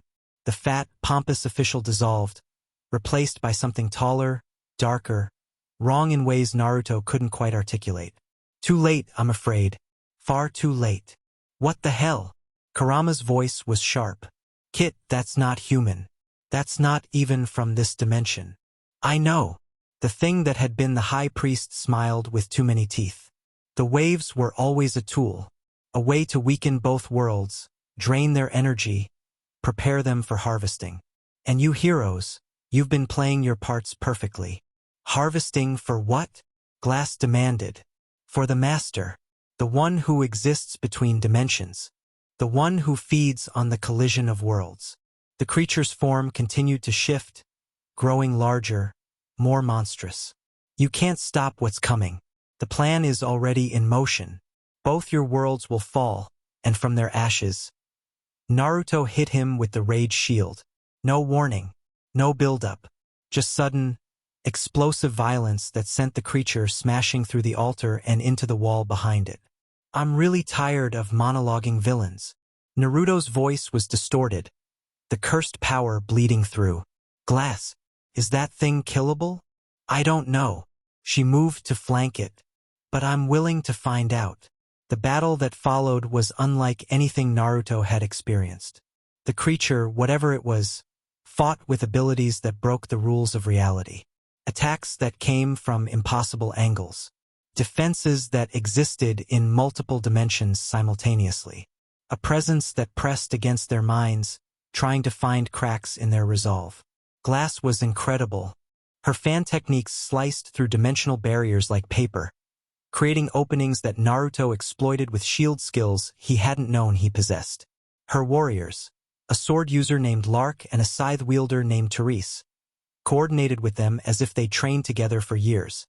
Naruto's party joined the fight. Raphtalia's blade found moments of vulnerability. Rafana's knives targeted joints and weak points. Philo's throws disrupted the creature's rhythm. Fia, fully transformed, used her speed to create chaos. It's not dying, Lark shouted, his sword buried in the creature's side. We're hurting it, but it's not dying. The connection. Glass pointed at something Naruto couldn't see. It's drawing power from somewhere else. We need to sever it. How? I don't know. The creature roared and expanded, its form filling more of the hall, pressing them back through sheer mass. Naruto felt his rage shield straining, the cursed power demanding more of him than he could safely give. Kit, Kurama's voice was urgent. I can help, but you need to let me. What do you mean? The shield responds to your will, your emotions, but I'm part of you too. If we work together, really together, we might be able to do something new. There wasn't time to think about it. There wasn't time to worry about consequences. Do it. Power flooded through him. Not just the rage shield's dark energy, but something else, older, deeper, more primal. Kurama's chakra, filtered through the legendary weapons matrix, transformed into something that had never existed before. The shield changed. What emerged was neither the Rage Shield nor any form Naruto had previously unlocked. It was something new, a fusion of dimensional energy and bijou power, burning with flames that were both black and golden, radiating force that made even glass step back. "What is that?" she breathed. "No idea." Naruto raised the new shield. "But let's find out." He attacked. The creature's dimensional tricks meant nothing against power that existed outside normal reality. Its defenses collapsed. Its regeneration faltered. And when Naruto drove his transformed shield into its core, something broke. Not just physically, but conceptually. The creature screamed. Not in pain, in recognition. "Impossible. That power, you shouldn't be able to." Shouldn't doesn't mean can't. Naruto pushed harder. "Now tell me, who is your master? What's really behind the waves? You think you've won?" The creature laughed even as it dissolved. "You've barely scratched the surface. The master sees all, knows all. Your defiance means nothing. We'll see about that." The creature came apart. Not death exactly. More like dispersion, its essence scattering to dimensions Naruto couldn't perceive. But it was gone. The threat was neutralized. For now. The aftermath was messy. The church was in chaos. Their leader had been revealed as some kind of dimensional parasite. Their teachings about the shield hero were clearly wrong. Their entire power structure was built on lies. "This is going to cause problems," Sedina observed, surveying the wreckage. "The church has significant political influence. Their collapse will create a vacuum." "Good problems or bad problems?" Naruto asked. "Yes." Glass approached, her warriors flanking her. "Shield hero. Naruto. That power you used at the end. I've never seen anything like it. I've got a partner who helps me out." Naruto touched his chest. "We've been working together for a long time. I guess the shield finally figured out how to use that connection." "Fascinating." Glass studied him with new interest. "You continue to exceed expectations. Is that a compliment?" "It's an observation." She turned to address both of them. "The creature was right about one thing. We've only scratched the surface. Whatever's orchestrating the waves is bigger than any of us realized. The church was just one tool among many. So what do? We prepare. We investigate. We build alliances instead of fighting each other." Glass extended her hand. "The truce I offered before, I'm offering it again. This time as equals." Naruto took her hand. "Deal." "There's something else." Glass hesitated. "What you said during the wave. About wanting to go home. To return to your own world." "Yeah. The dimensional barriers. They're not as fixed as people think. With enough power, enough knowledge, it might be possible to create a stable pathway." Her expression was complicated. "I'm not promising anything. But if we defeat the true enemy, if we figure out how the waves really work, there might be a way." Hope flickered in Naruto's chest. Home. Konoha. His friends. The people waiting for him. "Thank you," he said. "That means a lot." "Don't thank me yet.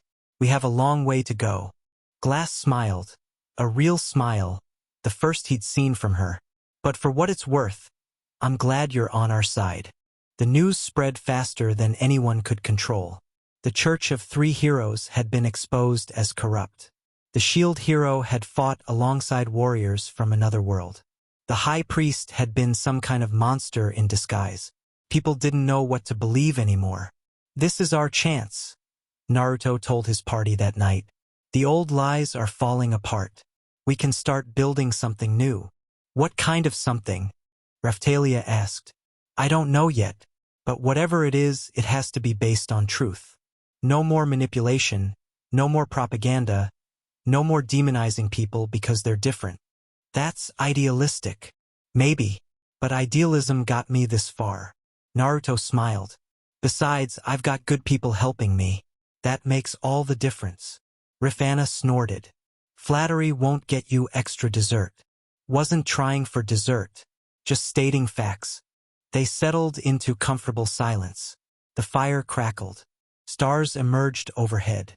Somewhere in the distance, a Philolial called, "Naruto." Raphtalia's voice was soft. "Yeah, that kiss. Before. I know you said not to make it weird, but—" She trailed off. "But I don't regret it." She met his eyes. "I just wanted you to know that." Something warm spread through his chest. "I don't regret it either." "Good." She leaned against his shoulder. "Because I'm planning to do it again. When the time is right. I'll look forward to it." From across the fire, Rifana made gagging sounds. Philo laughed. Fia looked confused but happy. Family, Naruto thought. Weird, complicated, wonderful family. He could work with that. The next wave was 2 months away. 2 months to train, to prepare, to uncover the truth about what they were really fighting. Glass had returned to her own world but promised to keep in contact. The other heroes were dealing with the church's collapse in their own ways. Rin investigating, Itsuki questioning everything he thought he knew, Motoyasu conspicuously absent from public view. And mine had vanished. "She ran," Rifana reported.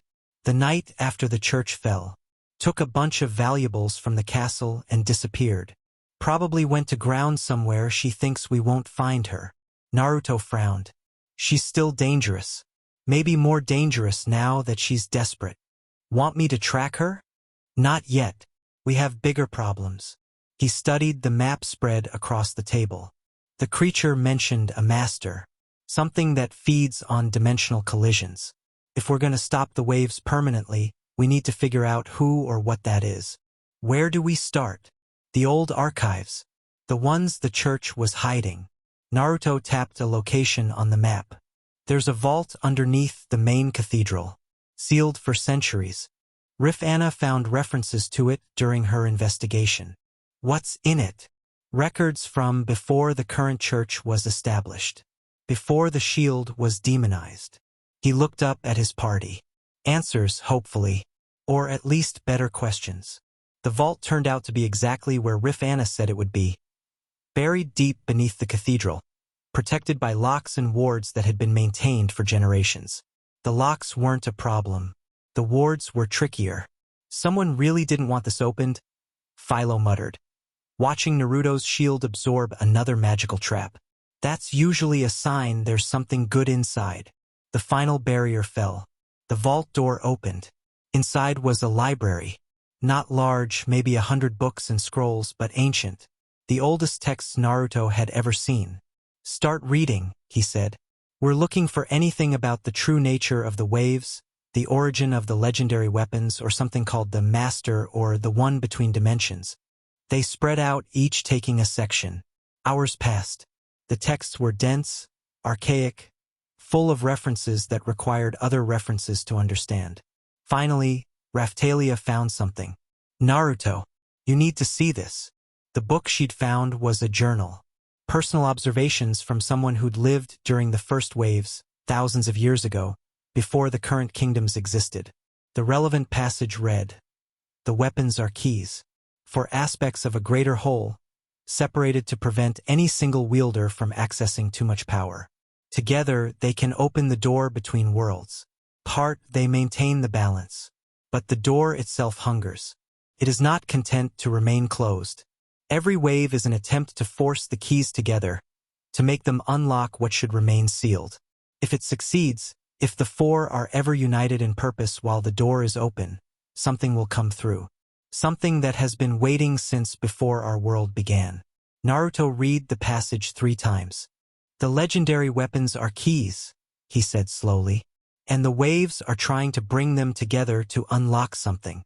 That's why the church wanted to keep us separated." Raphtalia's eyes widened. They weren't trying to undermine the shield hero out of prejudice. They were trying to prevent the 4 heroes from ever working together. Which means every time we cooperate, we're potentially helping the enemy. They stared at each other. The implications were staggering. "We need to tell the others," Naruto said. "Ren, Itsuki, Motoyasu, they need to know this. And Glass. If her world has legendary weapons too, the same rules might apply. This changes everything." It did. And somehow, despite the horror of what they discovered, Naruto felt something like relief. Finally, they knew what they were really fighting. Now they could figure out how to win. Chapter 6. Dawn of the Maelstrom. 2 years had passed since the door closed. Naruto stood at the edge of a cliff overlooking the valley where they'd fought the first wave he'd experienced in this world.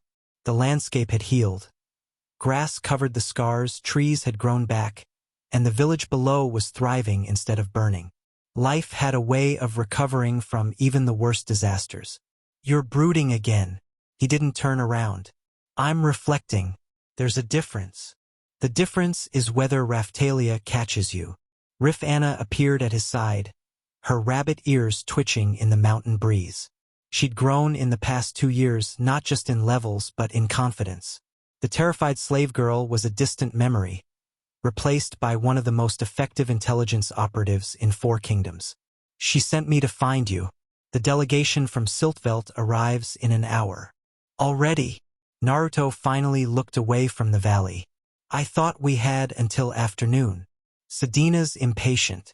Something about wanting to spar before the formal ceremonies. "Of course she does." They walked back toward the compound together. It wasn't a castle or a fortress. Naruto had refused both when they'd offered to build him one. Instead, it was a sprawling complex of interconnected buildings, designed for function over form. Training grounds, meeting halls, quarters for the rotating stream of visitors, petitioners, and allies who made their way here. The Shield Heroes' headquarters, the heart of a network that spanned continents. "Nervous?" Anna asked. "About what?" "Today. The ceremony. Everything it represents." Naruto considered the question. Today was the 2-year anniversary of the door's closing, the day that had come to symbolize victory over the shadow and the beginning of a new era. Leaders from multiple kingdoms would attend. The other heroes would be there. Even representatives from dimensions beyond their own had found ways to send messages of congratulations. Not nervous, he decided, just aware of how much has changed, of how much could still go wrong. Always the optimist, always the realist. Optimists don't survive as long as I have. The compound was bustling when they arrived. Servants prepared food and decorations. Guards checked security arrangements. And at the center of it all, coordinating everything with terrifying efficiency, was Raphtalia. She'd grown too in ways that had nothing to do with levels. The woman who stood directing operations bore little resemblance to the traumatized child Naruto had rescued from chains. She moved with authority, spoke with confidence, and commanded respect from everyone who encountered her. She was also, as of 6 months ago, his wife. "There you are." She spotted him approaching and broke away from a conversation with the head chef. "Sedina's early." "So I heard." "She's in the training yard. Said something about testing whether married life has made you soft." "Has it?" Raphtalia's smile was dangerous. "Why don't you go find out?" The spar with Sedina was exactly what Naruto needed. No politics, no ceremonies, no weight of responsibility. Just 2 warriors pushing each other to their limits, their weapons clashing with enough force to shake the ground. "You've improved." Sedina's harpoon crackled with lightning as she pressed her attack. "I was worried you'd gotten complacent." "Complacent?" Naruto caught the strike on his shield and redirected it. "I've fought 3 waves, 2 assassination attempts, and a territorial dispute between dragon clans in the past year alone. When would I have time to get complacent?" "Fair point." They broke apart, circling. Sedina had reached level 65, one of the highest in the known world. Naruto was at 62, with his party members ranging from 55 to 60. The power gap between them and ordinary people had grown almost absurd. "The Siltveld Council is pleased with the alliance," Sedina said, still circling. "Trade has tripled. Border conflicts are down. Even the hardliners are admitting that cooperation with the Shield Hero was a good idea." "Glad to hear it. They're also wondering when you're going to accept their offer." Naruto sighed. "We've discussed this. They want you as their king, or at least their general. Someone with your reputation, your power, your network. I'm not interested in ruling. I've told them that." "You're already ruling." Sedina's eyes gleamed. You just refuse to admit it. She attacked again, faster than before. Naruto met her strike for strike, their battle tearing up the training yard's carefully maintained turf. The Shield Heroes Network isn't a government, he said between exchanges. It's a cooperative, an alliance of people who share common goals. An alliance that spans for kingdoms, influences policy across the continent, and commands more loyalty than most monarchies. Sadina laughed. Call it what you want. The effect is the same. The effect is people working together instead of fighting each other. That's different from one person giving orders. Is it? Their clash reached a crescendo. Sadina's lightning against Naruto's shield fusion. Energies colliding in a display that would have destroyed lesser fighters. When the light faded, they were both standing, both breathing hard, neither willing to yield. Draw, Naruto offered. For now. Sadina lowered her weapon. But this conversation isn't over. It never is. The ceremony began at sunset. Dignitaries from a dozen nations filled the main hall. The Queen of Melromark attended in person, her authority restored, her kingdom slowly healing from the damage the shadow had caused. The other three heroes were present. Ren looking uncomfortable in formal clothes. Itsuki conversing earnestly with reformist officials. Motoyasu standing alone near the refreshments with an expression that suggested he'd rather be anywhere else. He's gotten better, Raphtalia observed, following Naruto's gaze. Not great, but better. He's trying. That counts for something. Motoyasu had spent the past 2 years on a personal crusade, protecting demi-human communities, hunting down remnants of the shadow, trying to undo the harm he'd enabled through his willful ignorance.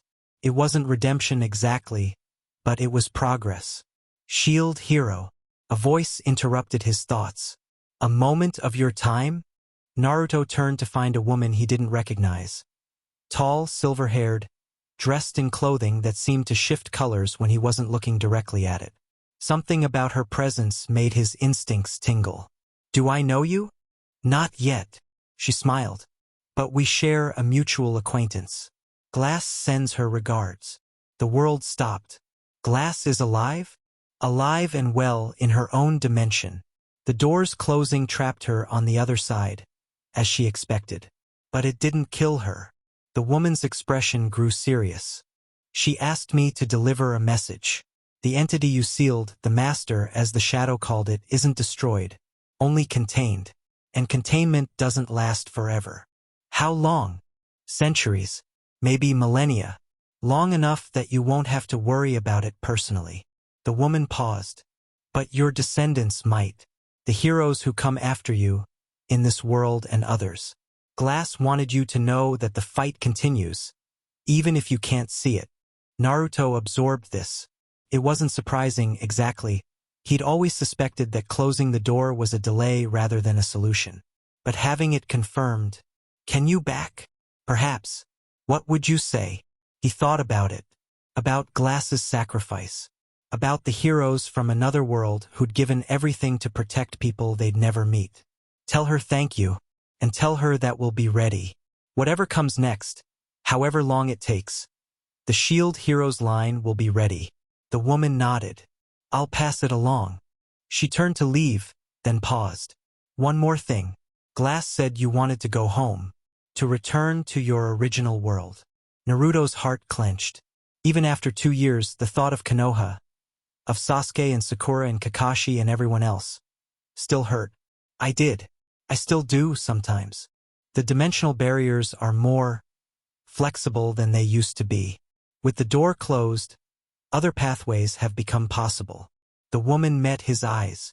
If you ever decide to pursue that option, Glass says she knows someone who might be able to help. Then she was gone, vanishing into the crowd like she'd never existed. Naruto stood frozen, processing what he'd just heard. Home. The possibility of actually going home. Naruto. Raphtalia appeared at his elbow, concern in her voice. What's wrong? You look like you've seen a ghost. Maybe I have. He shook himself. I'll explain later. For now, we have a ceremony to attend.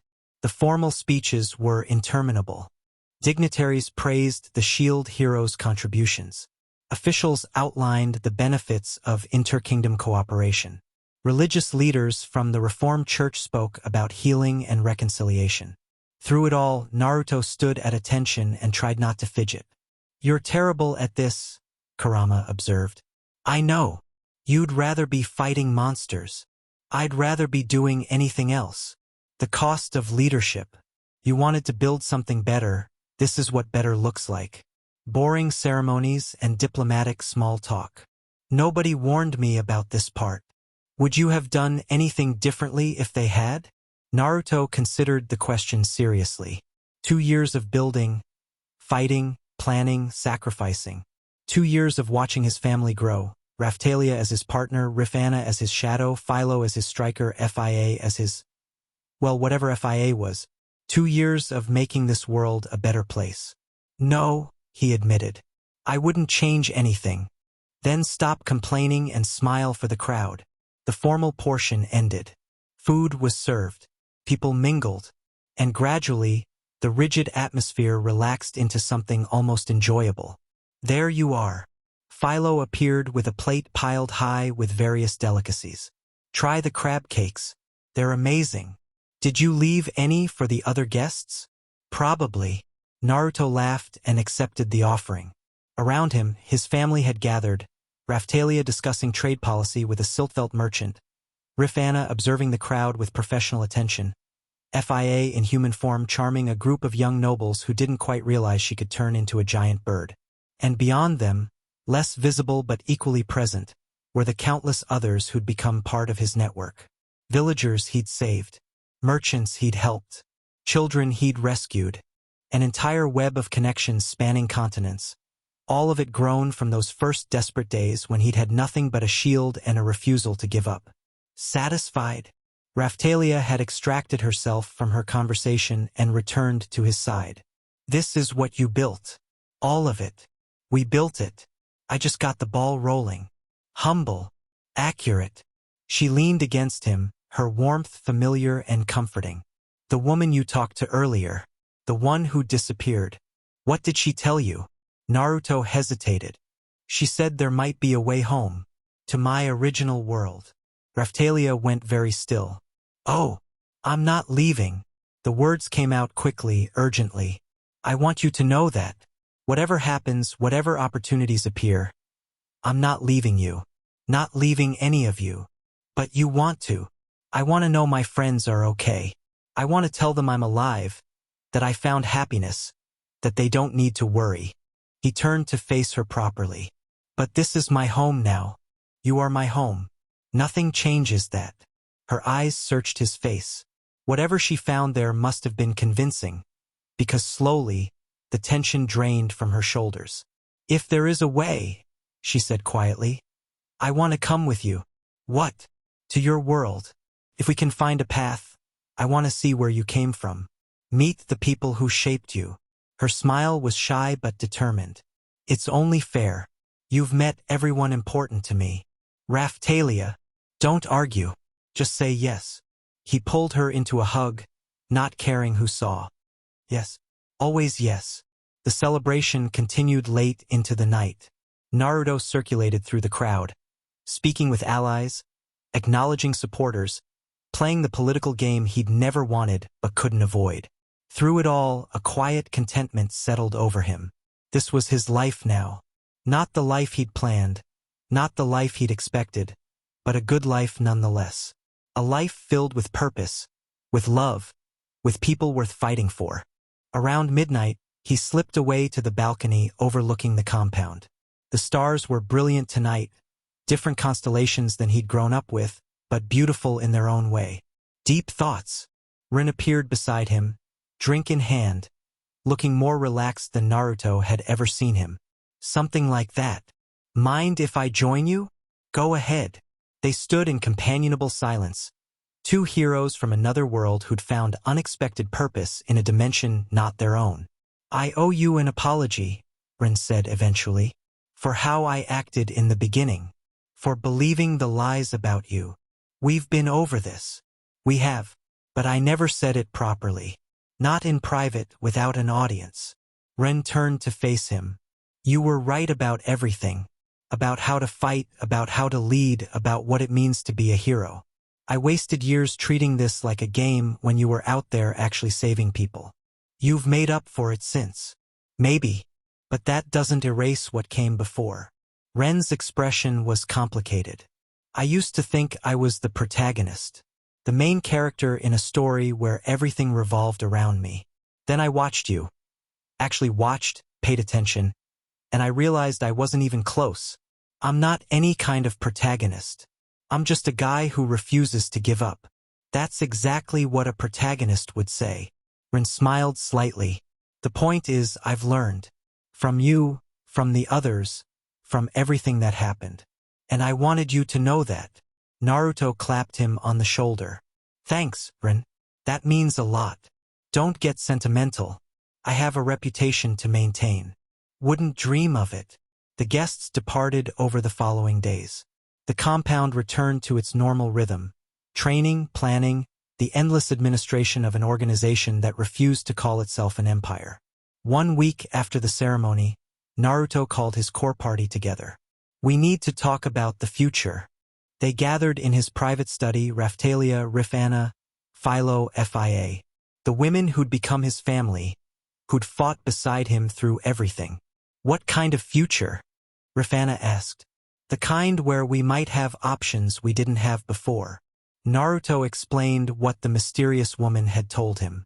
The possibility of traveling to his original world. The potential for pathways between dimensions. So you could go home, Philo said slowly. Actually go home. We could go home.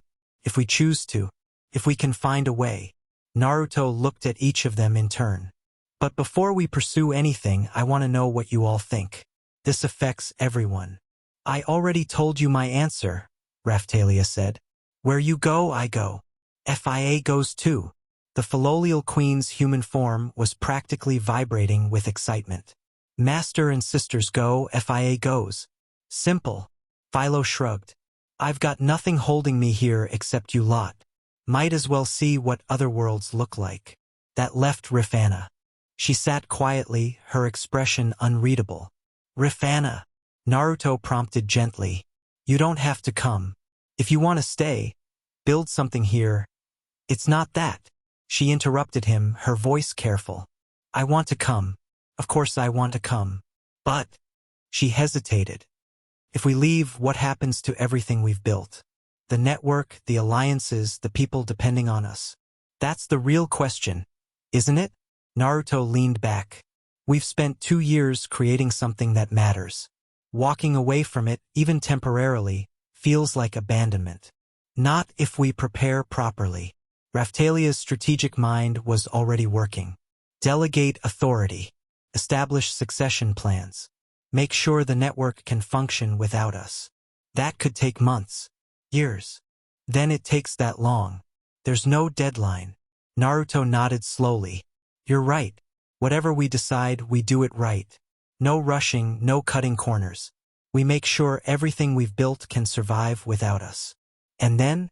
Rifana asked. Then we see what's possible. A smile spread across his face. The same grin he'd worn as a child, dreaming of becoming Hokage. After all, there are a lot of worlds out there. Seems a shame not to explore a few. The work of preparation began immediately. Naruto spent the following months establishing systems that would outlast him. Regional commanders were appointed, trusted allies who could make decisions without waiting for central approval. Communication networks were expanded, trade agreements formalized, treaties codified into law. You're building something that will last centuries, Queen Mirelia observed during one of her visits. Most leaders focus on their own lifetime. You're thinking beyond it. I learned that from someone. Naruto thought of the third Hokage, of the will of fire, of all the lessons about legacy he'd absorbed without realizing. The point isn't to be remembered. It's to make things better for the people who come after. A noble philosophy. A practical one. I won't be around forever. Neither will anyone else. The only thing that endures is the work we leave behind. The queen smiled. A rare, genuine expression. For what it's worth, I'm glad you were summoned to our world.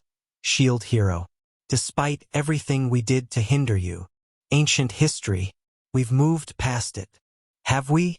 Truly? Her eyes held old guilt. My husband's actions, my daughter's betrayal. Your husband was influenced by forces beyond his control. Your daughter made her own choices and faced the consequences. Naruto met her gaze steadily. You have nothing to apologize for. You've done more to make things right than anyone could have asked. I sometimes wonder what would have happened if I'd been present when you were summoned. If I'd intervened before Malti could implement her plan. We'd probably have still ended up here eventually. Different path, same destination. He shrugged. I don't waste time on what-ifs. There's too much to do in the present. Summer turned to autumn. Autumn faded into winter.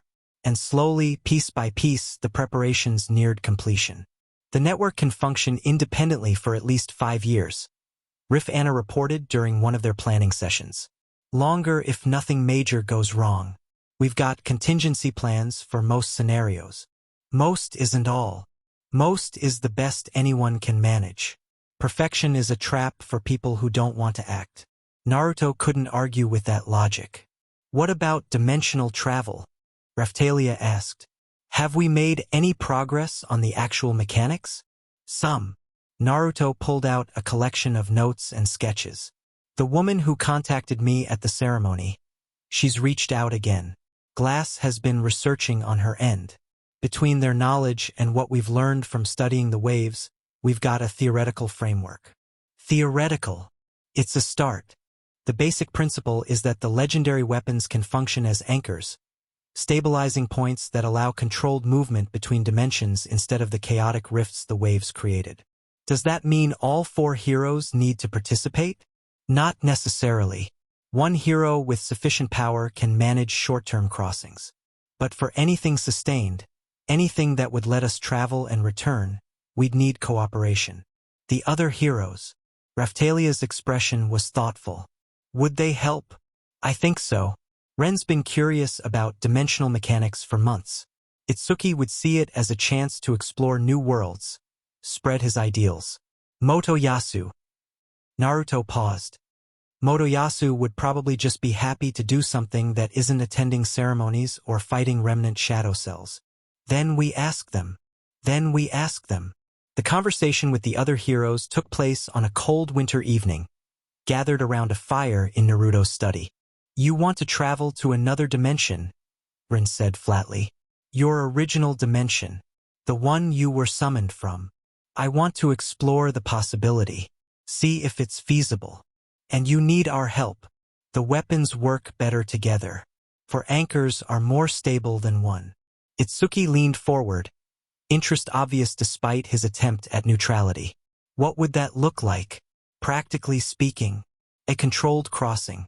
We'd establish connection points in both dimensions, use the weapons to stabilize the pathway, and maintain the link long enough for travel and return. Naruto spread his hands. In theory, Motoyasu repeated. And if the theory is wrong? Then we get stranded somewhere and have to figure out how to get back. Which, honestly, would be pretty standard for my life. Despite themselves, the other heroes laughed. I'm in, Rin said. The chance to explore true dimensional mechanics? That's worth any risk. Same. Itsuki nodded. The potential for spreading knowledge across dimensions. It's too important to pass up. Motoyasu was quiet for a long moment. Then, you've given me a lot, Naruto. Second chances, purpose, a reason to keep fighting when I wanted to give up.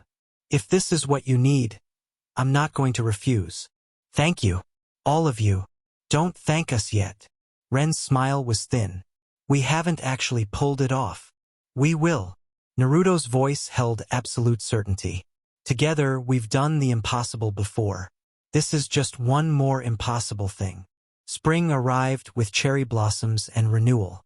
The preparations were complete. The network was stable. The other heroes were ready. And on a clear morning with perfect weather, they gathered at the site of the first wave. The valley where Naruto's journey in this world had truly begun. Any last words? Rifana asked. Plenty. But none that can't wait until we get back. The 4 legendary weapons hummed with power. Naruto felt the connection between them, not just physical or magical, but something deeper. A bond forged through shared struggle, shared growth, shared purpose. Remember the sequence, Rin said. Shield first, establishing the anchor, then sword, bow, and spear in that order, each reinforcing the previous layer. I remember. And if something goes wrong, it won't. Naruto raised his shield. Let's do this. Power flowed. The weapons responded. And in the center of their formation, reality began to bend. It wasn't like the wave rifts, violent tears in the fabric of existence. This was more gentle, more controlled. A doorway instead of a wound. Through the opening, Naruto could see shapes. Vague at first, then clearer. Trees, mountains, a sky that looked different from any he'd seen in this world. And beyond it all, the faintest hint of a village built into a cliffside. Konoha. It's working. Itsuki's voice was strained with effort. The pathway is stabilizing. Hold it steady. We need to confirm it's safe before anyone goes through. But Naruto wasn't listening anymore. He was staring at the image of home, drinking in every detail, feeling emotions he'd buried for years surging to the surface. Naruto. Raphtalia's hand found his. Are you okay? He had to stop, collect himself. I'm going to see them again. My friends. My family. After everything, I'm actually going to see them again. We're going to see them. She squeezed his hand. Together. The pathway stabilized fully. The doorway stood open, solid and steady. A bridge between worlds that had never been meant to connect. The connection will hold for approximately 6 hours, Ren reported. After that, we'll need to return or risk the pathway collapsing. 6 hours. Naruto looked at his party, his family. Ready. Ready, they said in unison. He stepped through. The crossing felt like falling and flying at the same time. Colors blurred. Sounds distorted. For a moment that lasted either forever or not at all, Naruto existed everywhere and nowhere simultaneously. Then solid ground formed beneath his feet, and he was standing in a forest that smelled like home. Naruto! Raphtalia stumbled through behind him, catching his arm for balance. That was intense. You get used to it. He hadn't actually, but now seemed like the wrong time to admit that. The others followed, Rifana, Philo, Fia. All of them blinking, adjusting to a new world with different light, different air, different everything. So this is your home dimension. Rifana looked around with professional curiosity. It's very green. Fire country. The forests stretch for hundreds of miles. Naruto oriented himself, old instincts taking over. Konoha should be about 2 hours that way. Lead on. They traveled in silence, Naruto's party taking in the alien landscape while he wrestled with increasingly complicated emotions. 2 years. He'd been gone 2 years. What had changed? Who had moved on? Would they even recognize him? They'll remember you. Kurama's voice was unexpectedly gentle. You're not the kind of person anyone forgets. What if they're angry? What if they think I abandoned them? Then you explain. Tell them what happened, where you've been, what you've done. A pause. They'll understand. Your bonds are strong enough to survive a little dimensional displacement. The forest thinned. The cliffsides came into view. And there, carved into the rock face, were the familiar shapes of the Hokage monuments. There were 5 now. Kakashi-sensei.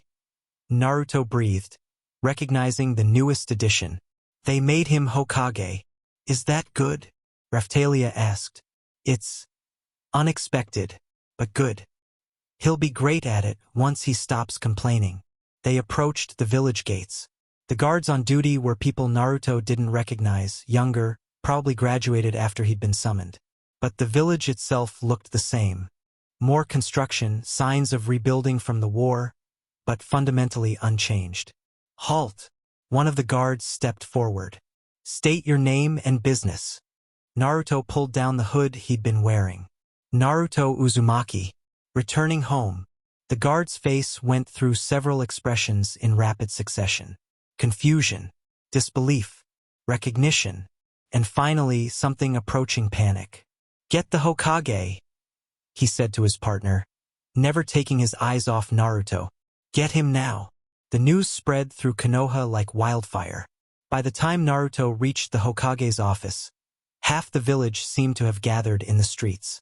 People he knew, people he didn't, all of them staring with the kind of shock that suggested they were seeing a ghost. "Naruto." The voice was familiar. Naruto turned just in time to catch a pink-haired blur that slammed into him hard enough to knock a normal person off their feet. "Sakura, you idiot!" She was crying, laughing, hitting him in the shoulder repeatedly. 2 years. 2 years and not a word. We thought you were dead." I know. I'm sorry. I couldn't." "You couldn't what? Write a letter? Do anything to let us know you were alive?" "I was in another dimension. Literally another dimension. Communication wasn't exactly an option." Sakura pulled back, studied his face, and apparently decided he was telling the truth. "You have so much explaining to do." "I know." More people arrived. Kakashi, looking older and more tired but still recognizable beneath the Hokage robes. Shikamaru, his expression suggesting he'd already started analyzing the situation. Hinata, eyes wide, hands pressed to her mouth. And Sasuke, the two of them stared at each other across the crowded street. So much history between them. Friendship, rivalry, betrayal, reconciliation. And now 2 years of separation, of growth, of becoming different people.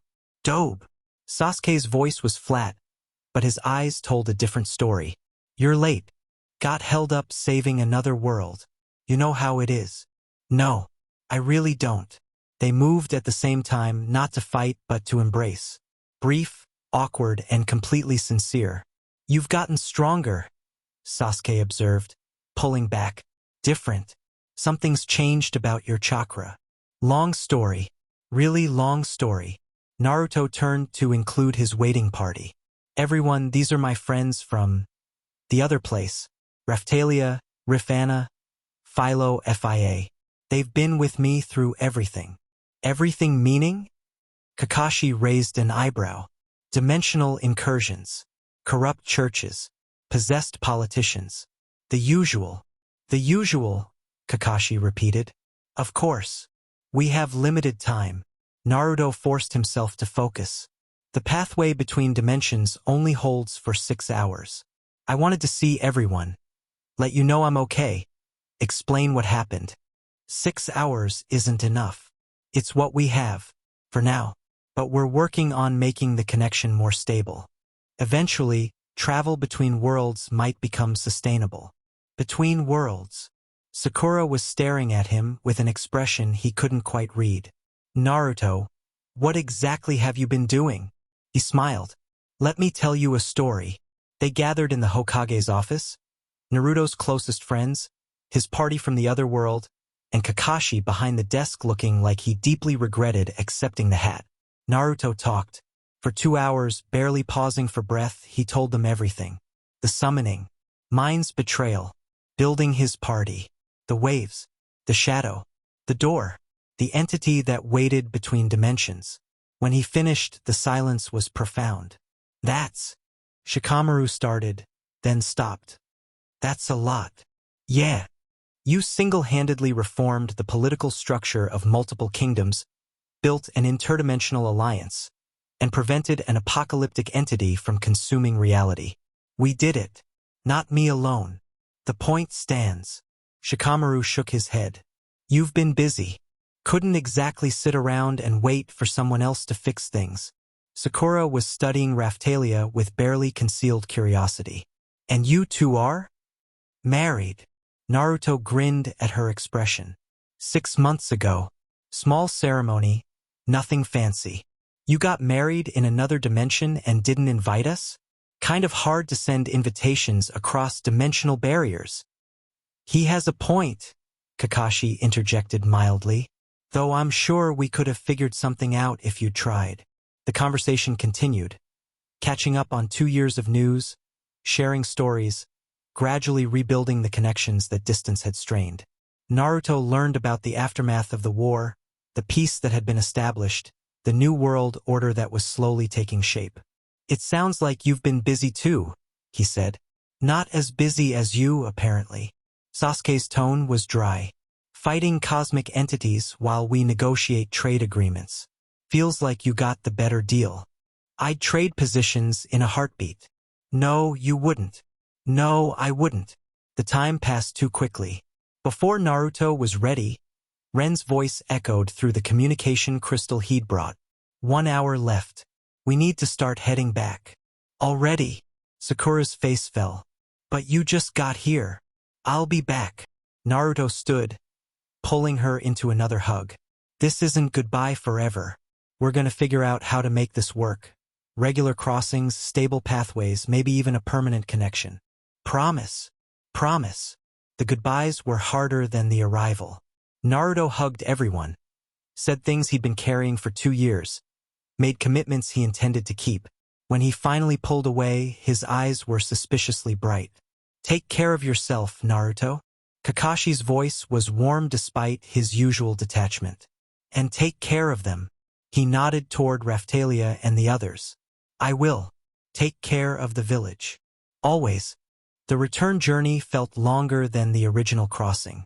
Naruto stepped through the dimensional pathway and found himself back in the valley, surrounded by the other 3 heroes, their combined power still holding the bridge open. "You made it!" Itsuki's relief was evident. "We were starting to worry. Time moves differently between dimensions." "Lost track." Naruto helped his party through, then turned to watch the pathway close. "Did we get everything we needed?" "The data we collected should help refine the process," Rin said. "With enough practice, we might be able to extend the duration, maybe even make the connection permanent." "That's the goal." Motoyasu was studying Naruto with unusual intensity. "Was it worth it? Seeing your old world?" "More than worth it." Naruto smiled. "They're okay. They're alive, they're rebuilding, they're moving forward. That's all I needed to know. And now we keep working, keep building, keep making things better." He looked at his party, at Raphtalia, Rifana, Philo, Fia, his family in this world, supporting him through everything. "And eventually we figure out how to connect both our families. Bring everyone together." "That sounds like a lot of work." "Probably, but it's work worth doing." They made their way back to the compound as the sun set behind them. The day had been long, exhausting, and emotionally overwhelming. But Naruto felt lighter than he had in years. He had both worlds now. His past and his present, his old family and his new one. And given time, given effort, given the stubborn determination that had carried him through everything, he'd find a way to keep them all. That night, lying in bed with Raphtalia curled against his side, Naruto stared at the ceiling and smiled. "What are you thinking about?" she asked sleepily. "The future. All the possibilities. Everything we're going to build. Sounds exhausting. Sounds exciting. Same thing with you." She nestled closer. "Whatever happens, we face it together." "Together." He kissed her forehead. "Always." Outside, the stars wheeled overhead. Different constellations, different skies, but beautiful nonetheless. And somewhere, across the dimensional divide, another set of stars shone over a village built into a cliffside, where old friends waited for reunions yet to come. The story wasn't over. Stories never really were. There would always be new challenges, new enemies, new opportunities for heroism and sacrifice. But for now, in this moment, Naruto Uzumaki, shield hero, dimension traveler, builder of networks and breaker of conspiracies, was content. He was home. He was loved. And that was enough.